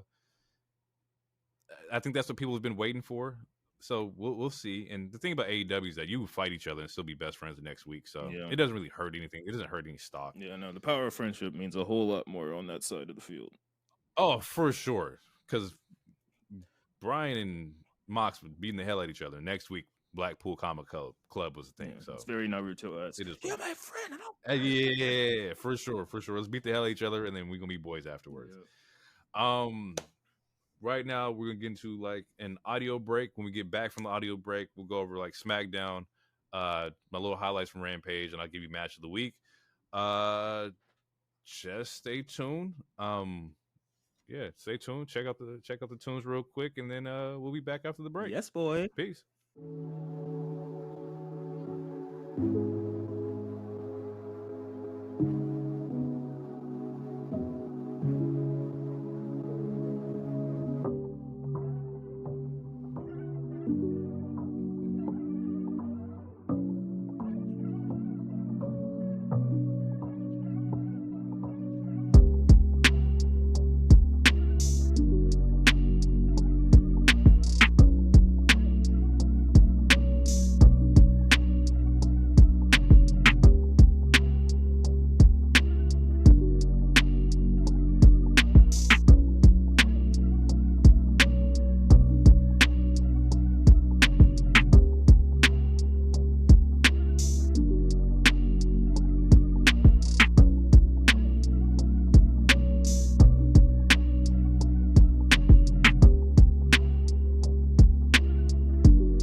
We're back, people.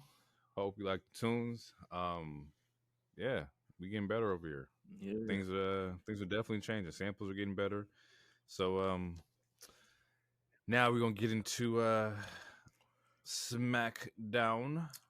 Yes, and I just got to get this out of the way because Go for it. Start of the show, The Rock parks like a jackass, and it is so upsetting. Like, it is so upsetting.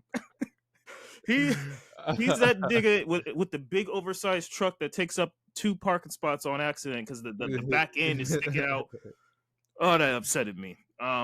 I just like it's the little things, right, man? I'm like, oh, that's how you know he was a heel, I guess, because this motherfucker. Oh man. Okay. Show starts off with a qualifying match: KO versus Tom and Nick Mysterio. How do you feel about it? New KO graphics. Once again, there was booing we did get a new KO graphic. There was booing the shit out of Dom as usual. This man can't go nowhere. But Judgment Day, boo. When Mommy said boo, Fitting Day, boo. It don't matter. Wherever you go, Dom, they gonna boo the hell out of you. He can't get no promo off. No, that's how much heat this man got. He can't get shit off, yo.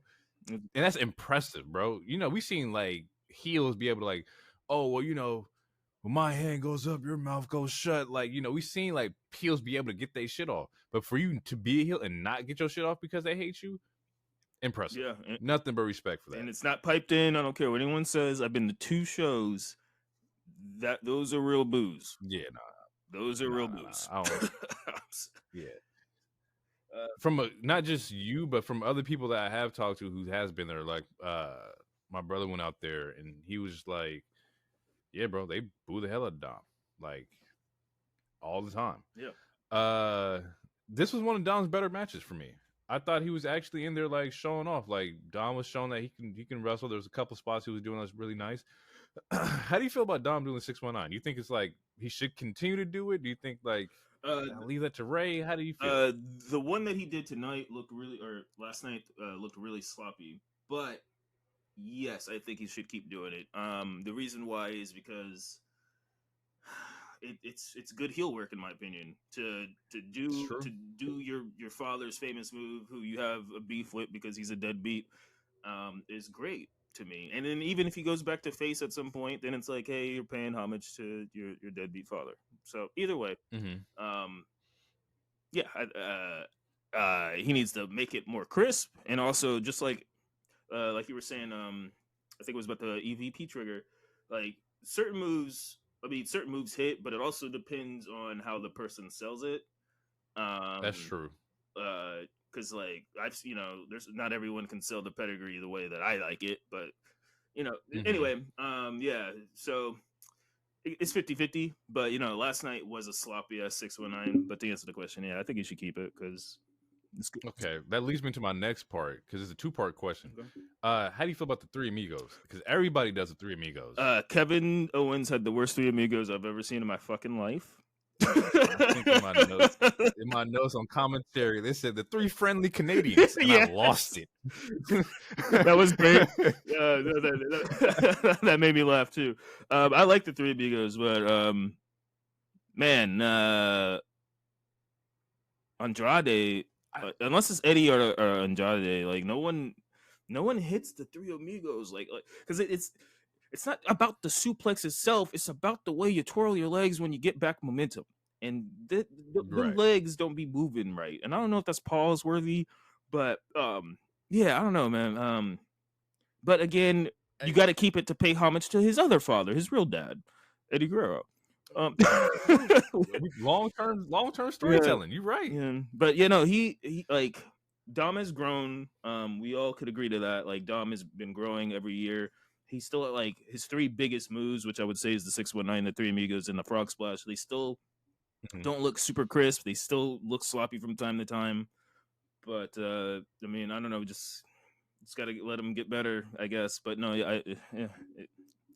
I'd be feeling some type of way. They'd be like, Panel Moss to Eddie Guerrero, and I'm like, I mean, that's his dad. You're right. His real dad. You're right. But when anybody does like the Frog Splash, it's like Eddie Guerrero Frog Splash. It's like you ain't really got to say that for everybody. No, like I get it, but like we can just hold off. No, no, exactly. Like I don't think they've ever said it like when Montez does a Frog Splash, but that would be irritating for them to say that when Montez does, because they have no connection with each other as characters. They never met.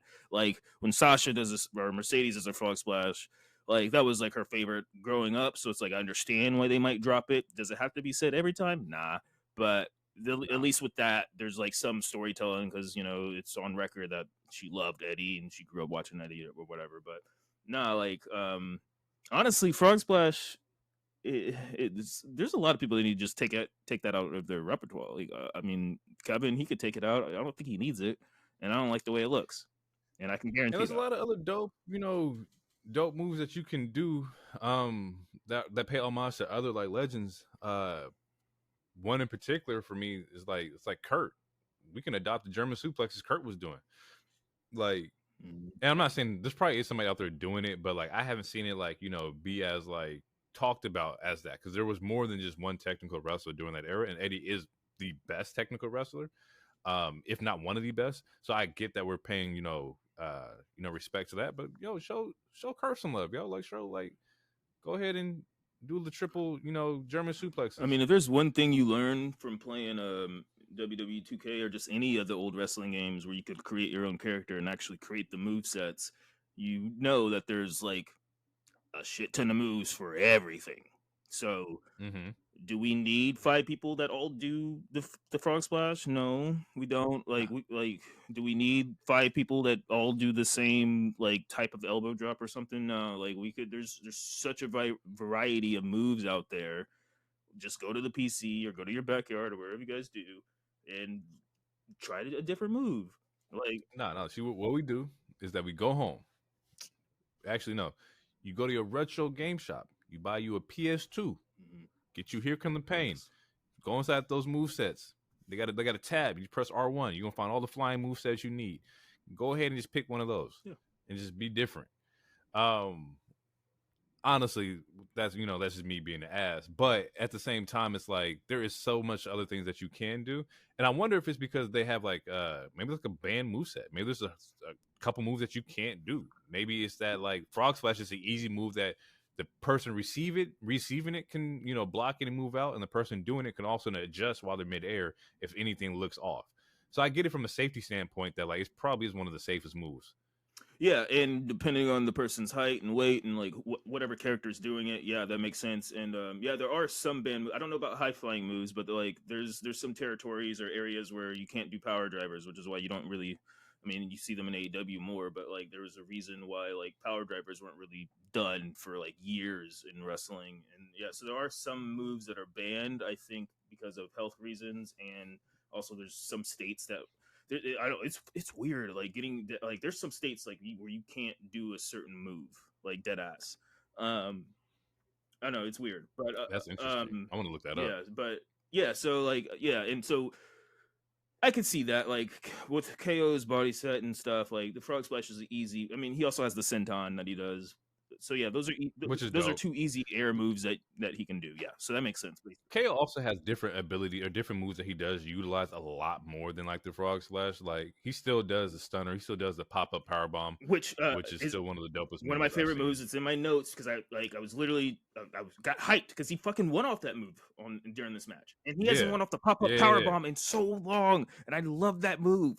Pop-up powerbomb is so there's a staple that I think that's the move that he should end matches with. It's the pop-up powerbomb. I think that is your finisher. I was trying to I was talking to someone who doesn't watch wrestling anymore, and I was because they were considering getting the new 2K, and I was telling them like now like the system changed where there's certain people that like I mean you can have like 5 signatures and 4 finishers now, and I was trying to explain to them where it's like certain characters like they change like. The pop-up powerbomb used to be Kevin Owens' finisher, but now it's a signature move. If you think about it in the video game world, it's a signature. Now it's a signature, and the stunner's his finisher. But it's still like he still does it because one, it's a signature, and like as a fan, like if you like oh he can pin people off the move. I seen him win off that move, so it gives you that, that anticipation where it's like, oh shit, he might win. This might be it. Like he does a pop-up powerbomb to Roman. You think, oh, that might be it, and then it's like, oh no shit, he hasn't stunned him yet. He has to hit the stunner first. But yeah, exactly. Yes, pop-up powerbomb. Love it. Love that move. Absolutely. And then this was so you dropped the Easter egg earlier, but. Yeah, because I don't remember if they did it on. I don't think they did it on Raw, but this is they start doing the 2K ratings next to the people, which is absolutely hilarious, but also super cool at the same time. like seeing the wrestlers come out. You have the little thing where it shows like, oh, they're from Greensburg, yada yada, and oh yeah, their rating is they're 84, and like I don't know, that was super cool. It made me think of like, what if NBA did that? Like when they have the scene where you see LeBron with the suitcase walking in the back, and then just under it says 98, and it or some shit. They do. They don't do it like that, but they do parts where like there's his 2K ratings of this. Like when 2K comes out, they definitely amp it up a lot more. Okay. So the beginning of the season. But like yeah. But yeah, it's definitely a different kind of touch. Like it's interesting to see like where the rating system is. I want to know who is the rating person for WWE, because you probably get a lot of shit. There's one dude who I think I follow, and he works with the company. I think he's part of the rating thing. His name is Cornell. He works with WWE to some respect. But yeah, I don't know who does the ratings, but I want to say they do have a team. Just like I want to know how you determine it. Like what determines a high rating? Like yeah, because like here we go again. Here we go. It's like, oh, Roman's a 99. He's like, Roman don't wrestle. Like he don't be here 99% of the time. Shout out to Tribal Chief, but interesting. Yeah, but so I don't. But he's the final boss, so you got to give the final boss the highest rating, right, or some shit. That's true. I heard he's like crazy in the game too. Like it's like. Yeah. I mean, even fighting with a human character as like, there was, yeah, Roman's hard to beat in the game. Like we're gonna get to human character, there's been multiple times where David and I would have 1v1s. Like we don't do them as often because they can get competitive. But there was a time where it's like if he was Roman, that was the only time I couldn't beat him. So so there was one time I was like, no, pick somebody else. No, F the Roman clause, pick somebody else. And then he picked somebody else, and I won the match. But and then the last time I did beat him with Roman, it was a bittersweet thing. I was playing as Cody, and it was one of the hardest matches. Oh, it was great. It was one of the hardest fucking matches I've ever played in my life. I don't think I played him 1v1 since. Because it's just super hard. Like, because in the old game, or in the last two games, he has the guillotine, and it's really hard to break out a submission moves. Yeah. Like, you've been playing for 20 minutes, and then you get a submission move on you. It's hard, man. Your whole forearm be all... Just tapping and shit. Bro, it's so hard. And it's like, so the goal is to try to beat him before he gets finishers built up. Because if he gets a finisher built up, you can either get that spear out of nowhere or you can get guillotine out of nowhere. It's a whole strategy. Anyway, it's hard to it is hard to fight against Roman. Okay. Roman is God mode in the 2K game. He liked that. Man, he is like that. I've seen some shit where like people were playing him online and like playing against him online and like, bro, I don't know what the fuck to do. Like this dude he kicks out of everything. Like he's just up. Like you can't do nothing. Shit. And I like that because it is kind of funny because it is a video game and he is God mode. He is the guy that you're trying to beat. Mm-hmm.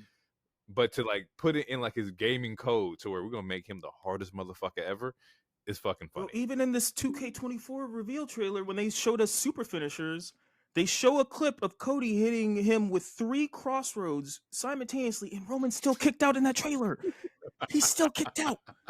The whole screen was red and blurry. He kicked out of 3 crossroads. That's funny. Yeah, that's crazy. That's gonna be interesting to see. Yeah. I'm excited to see how people handle that. So R-Truth comes out thinking KO is the Miz. He comes out mid-match. Thinking Dominic tries to get R-Truth to hand him a chair. R-Truth looks like he's about to hand him a chair. He sits down, and then we get a pop-up power bomb, and then after that we get a Drew and LA segment, which was nice. I enjoyed it.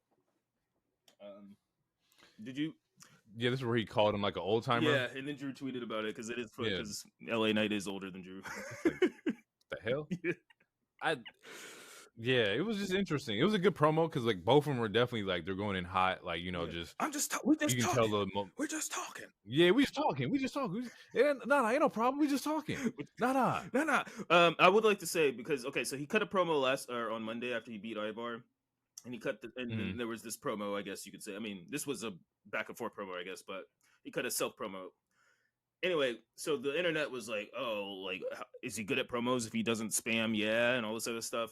I would like to point out that there's been 2 weeks in a row he hasn't spammed his catchphrases. and he put out some fire. Yeah, So he did. yeah, LA Knight can talk, he bro. can Like, talk. let's not play this man's game, bro. Exactly. Dude, he has the mic skills, bro. Dummy. Like, there's a reason why he. There's a reason why he gets this pop. There's a reason why he's doing what he's doing. Like LA Knight knows how to handle promos. Yeah, absolutely. Yeah, they get into a thing. So I mean, they're both in Elimination Chamber, so that's what's up. And then after that, we get the backstage segment, another backstage segment where Big Strong Boy and Bruiserweight decide like, oh, here's our tag team now, and we're gonna be called New Catch Republic, which sounds extremely English. No idea what that means. Sounds like a store in the mall where I get really tight shirts. Yeah. But before that though, we get the Roman arrival where Roman come out the car hugging niggas and shit. Like this nigga, he's just hugging people. Like what you doing? That's right. He comes out the car. Bring it in. Yeah. He hugs Jimmy. Jimmy looks confused as shit. It's hell. And he's like, let's go. Roman hugged him like that man had it was an embracive like hug. It was very interesting to see like, bro, what the hell is going on? Yeah, he hugged him like that Key and Peele sketch where like Key's like he's like hugging all the black people. Like, come on, man, bring it in. So like it's just interesting. I was like, yo, why are you out here hugging people and shit? And then he says, let's go fix what Jay messed up. What Jay messed up, which is. But what did Jay mess up? And the bloodline? Did they? Okay, not being in the family, and all that shit. Okay. We get the Zelina Tiffany Stratton match. Yes. For an Elimination Chamber qualifier. Yeah. There was a lot of good spots. Legato is ringside, like all of Legato, so it comes off kind of as a distraction because Freak, what is her name? She distracts Zelina. Zelina. Damn it, what's her name? Perez? No. Nah, I know who you're talking about too. I just can't remember her name. I cannot remember her name right now. Man. Damn. I'm sorry, girl. I apologize. I will do better next week. But yeah, Tiffany wins with the prettiest moonsault ever. That one was this Elektra Lopez. Elektra Lopez. Okay. There we go. Thank you. Sorry, Lopez. The only Lopez I think. Oh nope. Never mind. I was gonna. Okay. Hold it back. I was gonna diss Jennifer, but then I was like, wait, I like Seth Rollins, and Seth Rollins' real last name is Lopez. Anyway. Tiffany hits the prettiest moonsault ever. This one looked a little rough just because I feel like Zelina wasn't close enough, but solid moonsault. Good win. And yeah, it still keeps that LWO Legato feud happening until I think Ray eventually comes back. Yeah, I thought I'm glad you noticed that like the moonsault looked a little rough. Not saying like not everything has to be perfect because it's not, but like she's still kind of new. I think also just size difference between Tiffany Stratton and Zelina. Zelina is really small. Yeah, she's like, which has always been one of my things that like, who you got to put people who work well together, and I feel like for Zelina they don't really do that too often for her. I guess my theory on like Zelina is that she needs a win. She needs like a meaningful win. The last meaningful one she got was that Backlash in Puerto Rico. No, almost like it was before the Backlash, because Backlash is when she fought Rhea, which was like super emotional and whatnot. But she hasn't won in a while. Yeah, she needs one, bro. She needs a solid one that means something, that can like push her character a little bit forward. Because she shows up to work, she's there every fucking time we need her. She's there. We need a squash match, she's there. She wrestles all your major stars. Like, just give her some to like feed off of. She's probably gonna. Yeah, she's definitely gonna get a win over Lopez. Does that mean something though? Respectfully, does that does that change the game any kind of way? In the long run, I would say. In the short run, no. No, it's hard. Okay, it means something in the sense of that particular story, but as far as increasing her overall, no, it doesn't mean anything.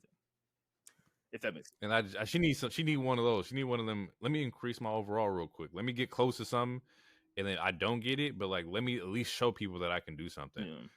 And I don't know what that looks like. I'm just just throwing shit out there.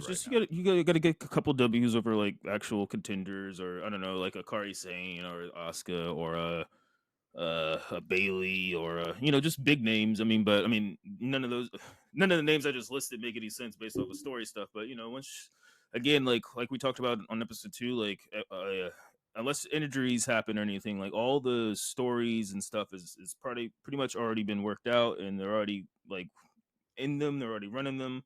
After Mania season, that's like when we get a kind of a soft reboot of the season, sort of, and then we get to see like who's next person up, who's going to get some time, who's going to get over, and get some storylines and be on TV more, and et cetera, et cetera. So, they clearly love her as far as Vega goes. I mean, she. It's not like she sits in catering on a weekly basis, but yeah, no, as of right now, she hasn't been winning much. But I think that's going to change, like when LWO and Legado start actually feuding and whatnot. Okay, we can do it that. I'm cool with that. We'll see. Just a hard reset for the year, when we'll see what people get into. Yeah. From there we got the AJ Styles turning on the OC. Yeah. I what did you think about this? Because I mean, I enjoyed. Okay. I like Carl. I don't care for the other one that much. I like Carl though. Gallows? Yeah, I mean he's fine, but like, I mean they're fun. Like they're good on mic and they're funny. In ring wise, I don't care for Gallows that much. I like Carl a lot better. He has one of the best spine busters. That's not Triple H. He has a fire spine buster. Honestly, probably his best move. But man, maybe it was the cider, maybe it was the Thai food I was eating last night, but it looked like it looked like one of those moments where like, man, I kind of want to kiss you. Like I don't know. Like, hey, that's not where I was going with that. I don't know what the fuck. What? This is hot and heavy. Yeah, it was just what? It looked like one of those like, man, just you might as well just kiss and get over it. It was like similar. We talking about like where we friends, we gonna fight, but we'll be friends afterwards. It was all right. If it was anybody else that would have did that, anybody else? Is that what's holding you back, Carl? Is that what's holding you back? Yeah, it was giving. I see. It was giving Brokeback Mountain for a hot second, but I can't quit you. Oh God. But I'm here for it. And that I'm assuming they're gonna fight next week, so that'll be fine. And then we'll see what happens with what if happens with AJ. What if it's foreshadowing? Maybe the OC's not over, but what if they get because old boy just left New Japan. Was it Tama Tonga? He was like one of the Bullet Club members, I think. Oh yeah. Like, what if they reunite one of the Bullet Club members into WWE to kind of like revamp the OC? Because regardless of what, like, if AJ's in the OC or not, they were going to break up at any point in time. And I don't feel like it's fair for the OC to be a thing if you're not going to use them properly, because they are great as a tag team. Like Gallows and Carl Anderson can get down as a tag team. They just haven't been used. And it's like, what's going to get them over the edge? Somebody new, somebody fresh coming in, somebody that doesn't really like, where you don't really have to use AJ to carry their faction. Right. Let AJ go. AJ gonna have to do what he has to do. He's a mid to high Carter, so he's needed in spots where you can't take the OC. Yeah, that's plausible. I feel like that Tonga dude, isn't he? I feel like he's part of the bloodline technically, isn't he? Isn't he? Is he? I don't. I feel like it's kind of. I would have to look at that PowerPoint again that Rock put on. Because that tree ran deep. But he is though. Like I think I'm looking, and I think he's one of. Is he a part? Yeah, I think he's one of the Usos. Yeah, he's one of. Yeah, he's family. Yeah. He's bloodline. So, if he was to show up, because there's been hints or there's been seeds where like, Fatu might show up. Who he just got back on good terms with Booker at their promotion. But yeah, no, I don't know where this is going. I mean, maybe the OC doesn't break up, and this is just AJ trying to get them. Maybe they turn heel, and he's just trying, or maybe he's just trying to get them more edgy, where it's like stop being complacent, being like, because like before AJ left and came back wearing black jeans, like he wanted to fight the Bloodline, and Carl and Gallows was like, no, let's just cool, let's just chill, they dangerous. And like for AJ, it's like we used to be dangerous. We used to beat up John Cena on a Right. weekly basis, yada yada. So this could be. It could either go the route that you're saying, where they like AJ leads and they get like a new leader or someone to like give some OC juice, or it could be AJ is trying to make them less compliant or complacent and like Step up. Let's go. get aggravated, get some aggression. Like, when's the last time y'all had a fucking title match? Do something. What do you got? Like ruthless aggression. Yeah, like show me something. Do something. Y'all fucking you just happy to get paid and being catering? Nah, nigga, get in this ring. Nah. It'll work. That's funny. From there we got the damage control promo. Yes, man, I love it. All I wrote was fire. Can't say a damn thing any of those ladies said, but it was great. That wasn't a racial thing. I just don't remember what they said. It was subtitles, man. I don't know what they said. I didn't read shit either. It's basically like they were just going at Bailey, telling Dakota to watch her back because like, hey, we saw you helping her out, but you don't get got too. Yeah. The fact that it wasn't all Japanese is dope. Absolutely. It's also fucked up because it was in Japanese. I kept like it was very fuck it, here we go. Very anime-esque. Yeah. And it's kind of fucked up. Like compare one to the other because not anybody speaking Japanese, you don't have to compare it to anime. No. But it was very in that sense. Like the promo was aggressive. They're coming at you. The music's playing. Like I like it. The characters were in full effect. Well, okay, so yeah. Okay, because I use the term anime-esque too, and I feel like we have a mind meld, so we know what we're talking about. But to reiterate or to try to break it down so that it doesn't sound offensive is just like, okay, like we both watch anime, like the way that they're presenting these characters with Shinsuke, it's like, yeah, just because they're speaking Japanese, it doesn't make it anime. But it's the fact, like, it's the way they're presenting them, like with the camera angles and the cool clothes and the just the swagger that they had, the aura. And it's just super cool, and it's just the only. It's kind of honestly sometimes the only comparison for that is just like, man, this reminds me of like some Demon Slayer shit or some like Cowboy Bebop shit or like some Sailor Moon shit. Like it's like, so it's not like, oh, they're Japanese, we're just comparing them to anime. It's just like it's kind of hard to make any other comparison from the Western civilization standpoint. It's just kind of hard to make any other comparisons. So it ain't a racial thing, you guys. We will make a better comparison. But no, we'll figure it's fire as shit. There's really just like it is. Yeah, it's like the promos are dope. I'm not shitting on anybody. It's fire as shit. They look great. They look like stars. They have it's the aura. They got. You got the juice now. Like they look amazing. They look amazing, and yeah, they're no one's ready for damage control. I'm here for it. Hopefully they change the song because that was my biggest regret with damage control. I hate that fucking song. I hate all the music. There's only like 90% of WWE music I really don't like. Yeah, that's my wife and I we started to play a game while watching SmackDown last night where it was like, close your eyes, whose music is this? And we couldn't figure it out. That's what I'm saying. Like, what? It's with the we'll get to her after the next match, but like, yeah, there's a lot of people I don't like their themes.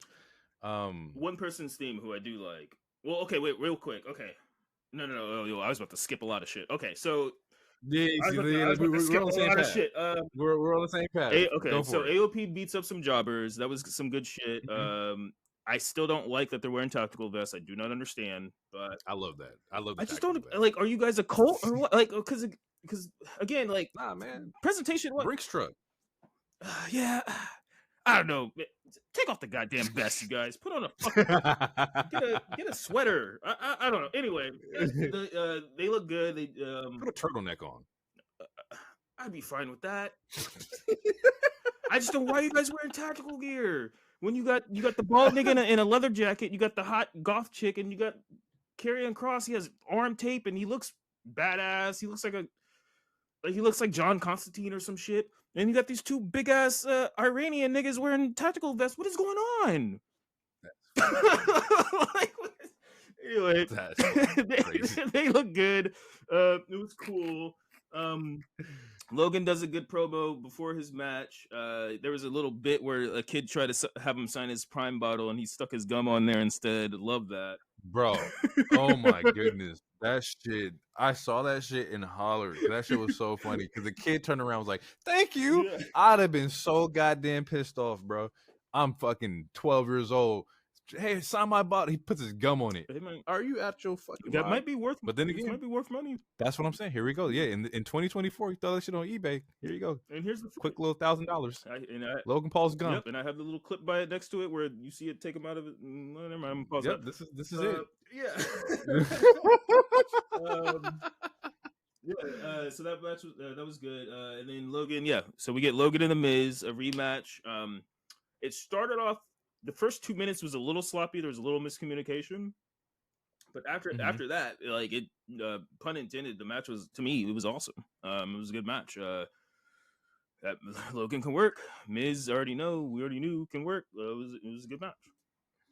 I like the angle. I like the whole him holding his leg. He's going into the Elimination Chamber with a weak leg, which then carries over into like, you know, Mania. We're like, oh, I only lost because my leg was injured. I see this. I see what they could do. I don't know if they're going to do it, but I can see like that's probably what they're going to do. It probably will carry over into Elimination Chamber. We probably try to do a spot. Logan will have a spot in the Elimination Chamber. I don't know if he's going to fucking flip off the cage or off the top of something, but yeah, he's going up. I can see him doing a splash off the chamber. Or do some, well, because Montez had a really good spot when he climbed on the thing. Logan could probably do something similar. It wasn't Kalisto, but there was it might have been Lindsay Dorado. He had also a cool spot when he like climbed on top of the cage. Logan's gonna go off, but he's gonna do. It's gonna end with the BFT, and we're gonna and then so this is the part so real quick before we get to the next thing. All right, so after the Logan match, Logan wins.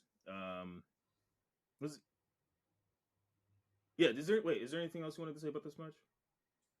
No, go ahead. It was a good match. I have nothing else for it. So we get a backstage segment where you see Liv and Bianca talking, and you see Nick Aldis with Jade and Braun, and he's trying to get them to sign. And this is when Tiffany was like, I don't know if these numbers is looking right. So then Tiffany breaks in the room and she starts talking shit, and she's like, should I pin you first or pin you first? And then Jade was like, I know you didn't come in here interrupting my big business meeting. Now, when she said that, I was like, y'all doing a good job, because my ears immediately perked and my eyebrows raised. Like, why'd she say big business? You could have said anything else. Why you say that? Yeah, you could have said anything. Why you say that? You could have just said my meeting. You could have said anything.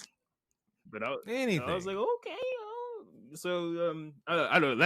It was just something funny. I just want the record to show that shots be shot from both parties. Yeah. It happens on both sides, because that shit was funny too. My big business meeting, I was like, interesting choice of words. Yeah. All right, cool. I'm glad you caught it too. I caught it for sure. But it's just that in particular, more so just about SmackDown, is that like, is that something that deters Jay from signing with SmackDown? Makes you like, man, I'm going to Raw. Everybody in my meeting and stuff. Am I really special? I'm gonna go to Raw where I can be the XYZ over here. Yeah, because this is ghetto. Y'all breaking in my. Well, that's But that's the thing though, because like I said last week, Adam Pearce can't control his damn show, so I don't know. I don't know where you want to go, because.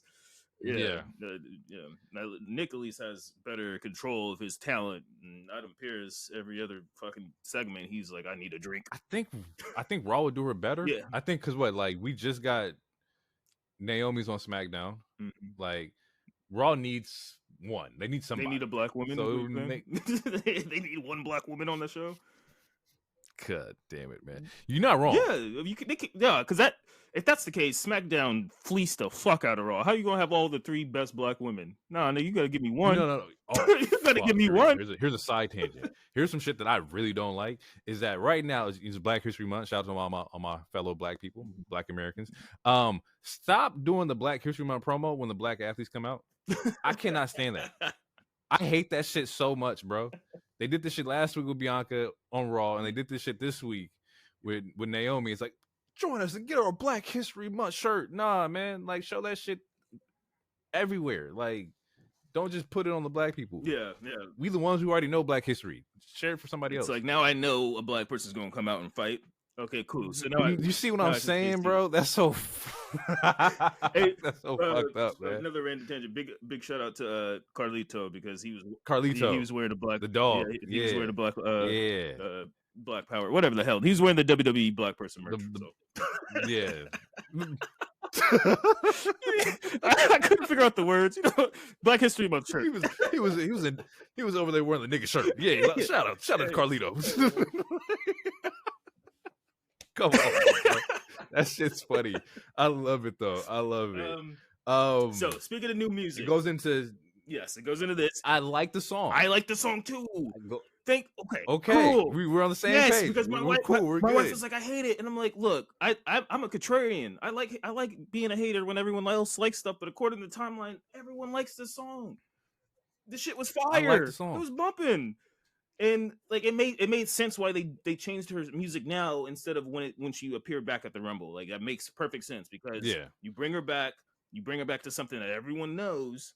So then we get hyped and you get a crazy pop. Yeah, I hated the old song. I hate the old song. I like the old song too, but it was just, we had it forever. Not hate. Hate's a strong word, but I didn't like it. Yeah, I like new song. I love it. I love it. Because in my head, I was listening to like how it started and how like that's gonna be queued up when like, who's coming out to wrestle, or who's challenging Becky, or interrupt promo with Naomi's song. It fits a lot better. Mm-hmm.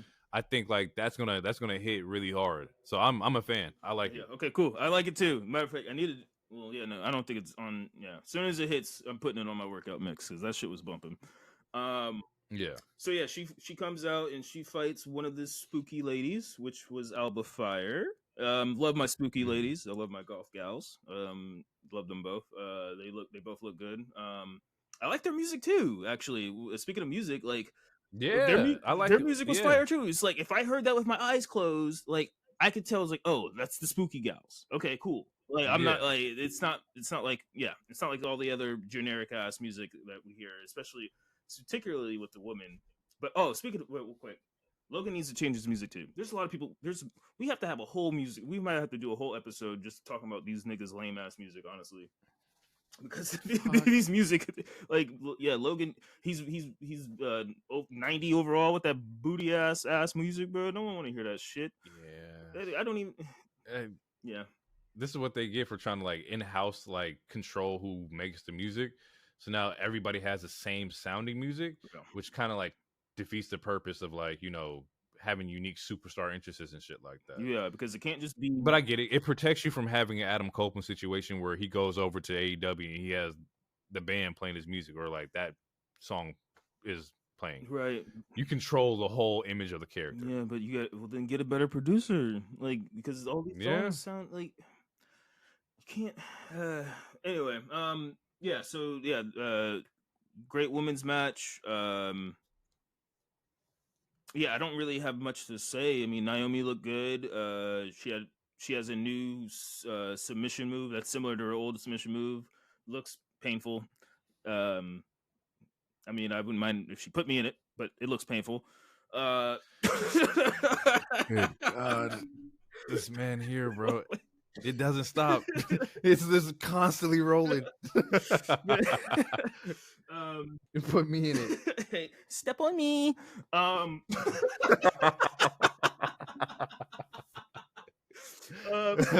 So yeah, Naomi wins. That's funny.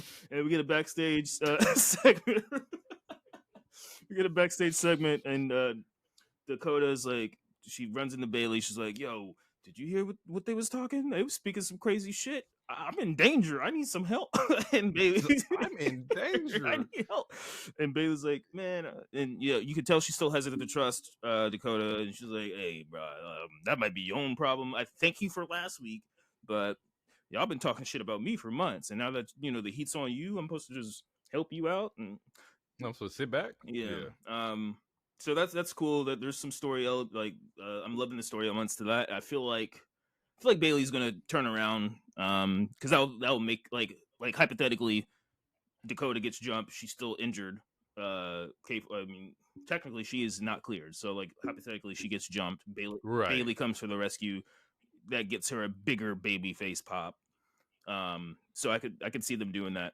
If maybe or maybe this is still a whole trick on Damage Control's part, and Dakota is just doing this. But either way, I think the story could pan out pretty good. I was thinking, like, who evens the odds? It's like right now, let's say it is Dakota Bailey. Mhm. Who comes and helps them out? For storytelling purposes, man, I would have to say Bianca. And the only reason I would say Bianca is because of how much she was beefing with Damage Control for like a year. And then having Bianca having Bailey get Bianca's trust is a good storytelling element, similar to like how Sammy had to earn KO's trust. But Ooh. I mean, that's just me. That's just off the top. That's a freestyle. But what if it's a you owe me one situation? I'll help you when you get this belt. I'm first up. Yeah, I mean, that could be it. That could easily be it. If they don't want to do Bianca, because again, Bianca was supposed to fight Charlotte, so she needs something to do for Mania, unless they really just unless they hold her off, which is fine. Not everyone can be at every Mania. It would be fine if she missed this one, but if they wanted to bring her in, like they could have a tag with her and Dakota versus Damage Control or something, or Naomi could be the third. I don't know, but if I had to guess right now, there's a lot of plausible people. Yeah, no, I mean the roster. I mean, Shotzi's injured, but the roster's stacked. I mean, Meechin could use something to do. Goddamn. It's true. But yeah, if I had to guess right now, storytelling wise, Bianca seems like a good third. I'm cool with that. I like that. Now we get into it. Wrapping the show up. Yeah, Braun Breaker. Yeah. Wolf Dogs. Yeah, Wolf Dogs, baby. NXT champion signs to SmackDown. We talked about this last week. We both, I said he'd probably go to SmackDown, but we both agreed Raw would be a good choice just because of the hours and whatnot. But SmackDown, while it's on Fox, it is the sport. It's the premier show. It's the premier show. It's the more sport show. He's a freak athlete. It kind of makes sense. I think it's a good signing, and him versus Logan, him versus a lot of people, man. That's good. It's piqued my interest. I'm here for it. I like it. I think there was a lot of foreshadowing because like last week it was Paul Heyman looking at him like, okay, that's a fine talent right there, which is kind of Django-esque Heyman, but you know what? I'll allow it. To see Braun on SmackDown makes sense. The idea of, or the same ideas I had with him going against Gunther, you can just apply that with Logan Paul. I think he's perfect in the mid card. I think ratings wise, Logan Paul versus Braun will be must see TV. Yeah, I'm down for it. I'm cool with it. Yeah, no, him being on the same show as a Paul Heyman definitely makes that easily set up. Honestly, I think they should keep him and Baron together for a while and bring Baron up with him. Aren't they tag champs? They're NXT tag champs, but I mean, I think Corbin's a free agent. I'm not sure. Yeah, I'm not sure what show he's on technically. But all I'm saying is I would keep the Wolf Dogs together for a little bit. Because again, it's like Baron's best characters have been when he's funny, except for the very first time when he was the lone wolf. But Broke Corbin was some of his best work. Yeah, Broke Corbin was funny. That was funny. It was irritating, but it was funny. It was absolutely hilarious. I'd never seen a man so down bad. It was great. having a bald man grow his hair out for a bit is crazy. Man, it really He was dedicated to the yeah, character. he was. And then but yeah, him and Braun are really entertaining as what they're doing right now, and that can get over on the main roster too. And it gives SmackDown another good tag team, and it obviously it doesn't have to be forever. I would just say, to me, I think they should bring them up together. But it looks like Braun is signed. I'm here for it. The descendant of the big booty daddy. Good God. Here to take over the blue brand. I'm here for it. Let's do it. I'm cool with it. I think we're gonna see some interesting stuff from Braun. I hope the future is bright for him. I hope H puts him in the right angles and whatnot. Yeah. Especially because there's no VKM. I have no doubt that he will be in some kind of title picture. Money in the Bank, like he'll be in something pretty soon. Oh yeah, no, he's gonna get good spots, and he's decent on the mic already. In worst case, they could always pull the Heyman card and make him a Paul Heyman guy. So merch is gonna sell too. Yeah. Like his merch is gonna go up. Like he's good. Yeah. So I'm not worried about him. The first couple months might look iffy because again, like stories have already been planted, and it's WrestleMania season. But after Mania, shit's gonna get nice. And speaking of nice, let's the Bloodline comes out. Roman comes out, talking shit about Utah, which is very well deserved. Utah sucks. Roman says tonight is the greatest night ever. Some Cody chants pop out, and he's like, "Yeah, the guy that ruined everything." Then Roman says, "The Rock is in the Bloodline," and then that's when the music dropped. If you smell, and this big ass buff baby oiled man comes out with a sleeveless Versace shirt. With the Versace shirt sleeveless. It's good. What, it's good. bro? It's good shit. I mean, flexing that's big money. You know how hard it is to find Versace in 3XL. Like the shit's made for like smaller, like mid. That's money, bro. Yeah. That's just crazy. And sleeveless. And then sleeveless. So one thing. All right. Well, there's actually a couple things, but during the entrance. Because this is the second or third time this man has done this. Why is he slapping his goddamn wrist like a mosquito just hit the him? Goosebumps. Oh. Yeah, every time they show the camera, it's the goosebumps that popped up on his arms. Bro, and he slaps his arm. He's smacking his arm like he's looking for a good vein for the needle, bro. I don't know what the fuck is going on. It's weird. Why is this man slapping his arm like he got fleas? Nah, he's just showing the goosebumps. Okay. You see the goosebumps under all that baby oil, but that's hilarious. The Rock uses coconut oil. Anyway, nah, you got it wrong. The Rock uses Johnson & Johnson. You got to get it correct, man. Facts.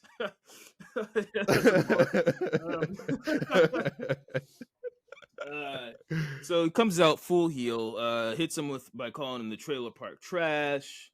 Are you? My favorite line of this whole thing is, "Are you sure you want to boo The Rock?" There was something about that. I was like, man, he's finally acting. Dear God, bro, like put this effort into your movies. Bro. My favorite part, the man said, "Finally, you and your 50 wives and your 600 inbred grandchildren." I was like, "Oh, he is." Yes, which again, very well deserved of Utah. Yeah, I wrote that part down too because I was like, yeah, all right, this is The Rock. And he told a dude, "Shut your mouth, fatty," before he slaps the herpes off of him. Bro, that one Rock was in his bag. Yeah. Blames the crowd for ruining the match of a lifetime. And he's like, "Yeah, you guys had the match of a lifetime in your hands, and you guys threw it away.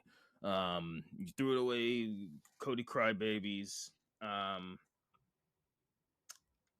So okay, do you have anything else to say? Because I have 2 points about this that I don't want to go out of order, but how do you feel about this? Like let's get into like the points. I want to see if your points match what I got, because I got some stuff I wrote down as well about this. Okay, but go for it. So as far as some of the videos that we saw after this, since that with the tinfoil stuff, Okay, so, but before we get into that, The Rock is blaming the crowd, yada yada yada, saying, Cody, you think you could just do this and take away the great, like, what it frustrates me is because and maybe it's part of the character, and honestly, if it is part of the character, then they're doing a good job, because I was like, why is he doing this? But The Rock completely negates the fact that Cody won the Rumble. So the Cody winning the Rumble means he can choose whoever the fuck he wants. And then The Rock is just like, "Oh, I'm The Rock. This is my match, and you ruin the match." And it's like, you think he could just do whatever you want, or backtrack? And it's like, nigga, he won the Rumble. He can do this. Yeah, He's allowed to he do didn't this. make his choice. Actually, he didn't come out and choose nobody just yet. So yeah, it's like, technically, yes, he is allowed to do this. So that was the only part that really, honestly, I don't want irritating is too big of a word, but or too serious. It's just, I don't know, it was just weird to me. It's like, maybe it's just a part of being, maybe it's the ego part. Maybe it's just the heel work. I think it's just the heel work. I think it's the shit that Seth was kind of talking about in the promo. Because that's wild to be like, you think you could just do whatever you want when this nigga had to survive 30 other men to get this match. I don't know. It's just wild. That's what I'm saying. Like, you do whatever you want, bro. I didn't win this bitch twice to get back here. Yeah, like, exactly. Okay, yeah, okay, cool. I thought I was tripping last night, but yeah, and then it ends with, "Do you smell what the bloodline is cooking?" And then they put their ones up, but Rock's one is an L. And this is when we get into the conspiracy territory. But is there anything you wanted to say before we get into conspiracy territory? Okay, so before we get that, I have a conspiracy theory like tab for that. 'Cause I saw the L2. Mm-hmm. It's what he said when he ended the promo, where it's like, "Cody, your story is just ending. Our story is just beginning. Yep. The Bloodline, the most dominant duo in WWE sports and entertainment."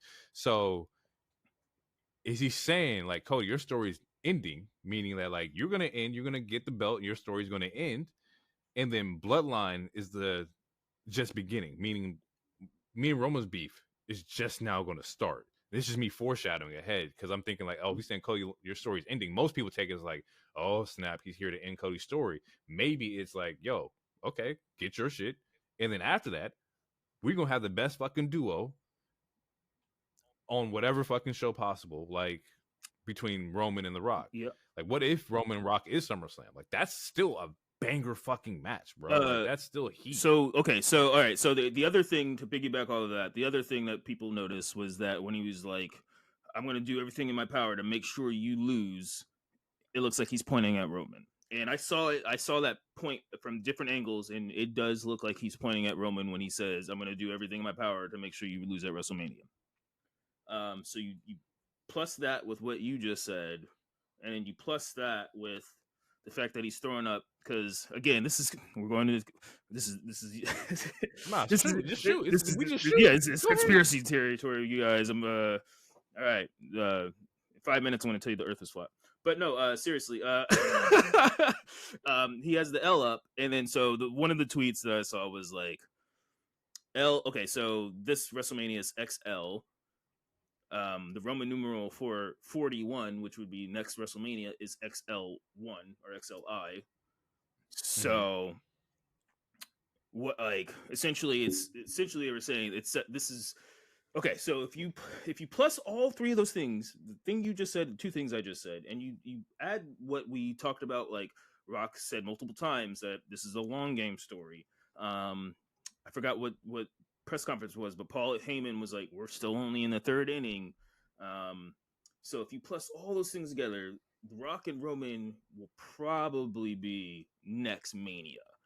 So the thing is, here's the thing, being my Triple H. So here's where the speculation starts. Again, more conspiracy shit. Because there's certain people that are saying Cody and Rock are working together. There's other like it was all just the work, and like Rock is going to help Cody get this belt by stopping Solo and Jimmy and Heyman, and then you have Seth to help as well. There's a other route where you can go, which is the route I think that I don't know. There's other route you could go where they have the tag team match, Seth and Cody, Rock and Roman. You get that next night.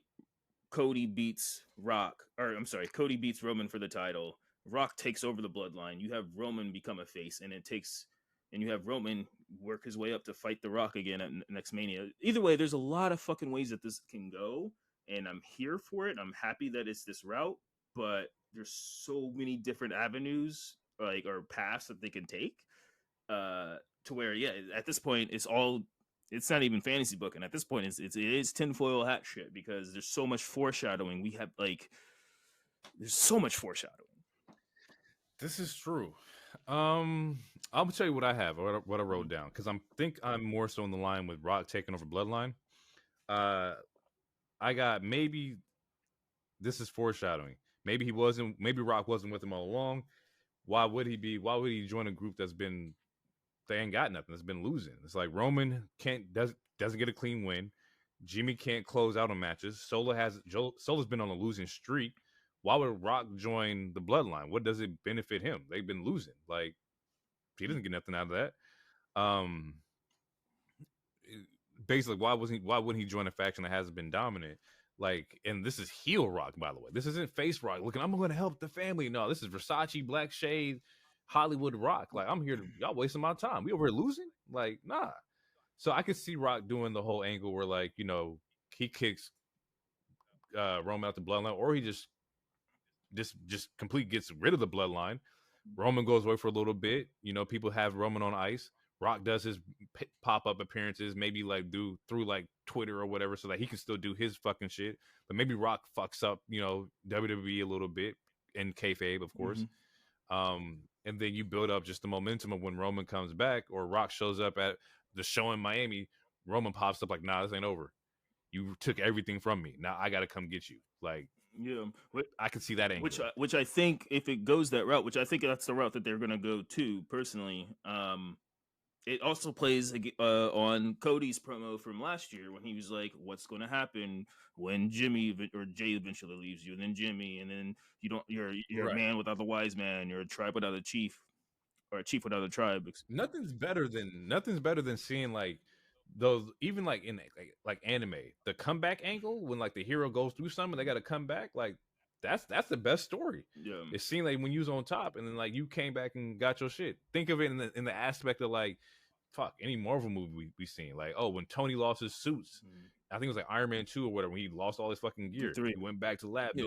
Or 3, yes, 3. Yeah, he lost all his suits and came back, and he was that guy. So, like, I think that's a great story for Roman. Like, he loses, he goes on ice a little bit, come back, and now he Mark III Tony Stark. Yeah, and also, it makes like, to be to be the final villain, for the final boss for like 3-4 years, just to get overshadowed by your more evil, bigger cousin, is also a good story. Like, him finally getting humbled and have everything taken away from him, and then now he has to fight the fucking Rock. Like you, and if you build that correctly, that's easily. Everyone wants this match at Mania, so they can build this shit all the way till Mania, because they're both part-timers anyway. So I think that's the route they're going to go. But they have a lot of different. They did not book themselves in a corner at this point in time. Like, they have different routes that they can go, and I think, as a fan, this is a really exciting time, now that we know what's happening. It's good shit. Now that we're not. And now that we're not Cody crybabies, I think we're doing good. I'm down with it. Yeah. I like it. But man, we went long pause, so we definitely went over it. This is for the fans. It's for y'all. We went over it. With that being said, I'm just gonna get out my match of the week. We won't go into Rampage, although I did watch Rampage and I did like it. My match of the week was on Rampage this week, and it was between Queen Aminata versus Anna Jay. Yes, which I've been talking for like 2 weeks now, where I need more from Queen Aminata. I need to see something, and like, this match was it. Like, this was a great match between her and Anna Jay. So much so that I left notes about this match, to where it was like, this needs to be a feud that's carried over. The chemistry between both of these women was something that, we got to do this over again. Like, y'all run matches between Swerve and them 4 or 5 times or whatever, and like, they need to run this one back, because they have it. Like, the chemistry was great. just a great show of talent. So if you were watching this, or y'all out there want to see a great match, check out Rampage this week, or yesterday, as of 2 days ago when this came out. It was great. Amanat is a great star. She definitely has it for sure. She's awesome, and she's and a J too. and she's officially all elite now. That, which I found it funny that it took her to get a W to be officially all elite. But either way, she's officially all elite. Yeah, from what I so I seen that she was like signed in January, but they just gave her the graphic like this week. After the W, they finally gave her the graphic. Like they finally gave her the graphic. All right, here you go. Damn. Here, nigga, damn. Here you go. You show that you go. Yeah, but yeah, she great match. She's awesome. Definitely check that out. She's awesome. Hell yeah. I guess I didn't have a match of the week. If I had to pick right now, I would say the 6-man with New Day and Imperium. New Jay, excuse me. Yep. New Jay and Imperium. New Jay. Yeah, that was like that slap is. I might have to find that. That shit is hilarious. That's a great spot. Bro. That shit is fucking hilarious. He slapped him like a toddler looking for a hot dog. Like, the way he climbed in the rope, like, man. I didn't run that shit back, but yeah. That was a great spot. Yeah.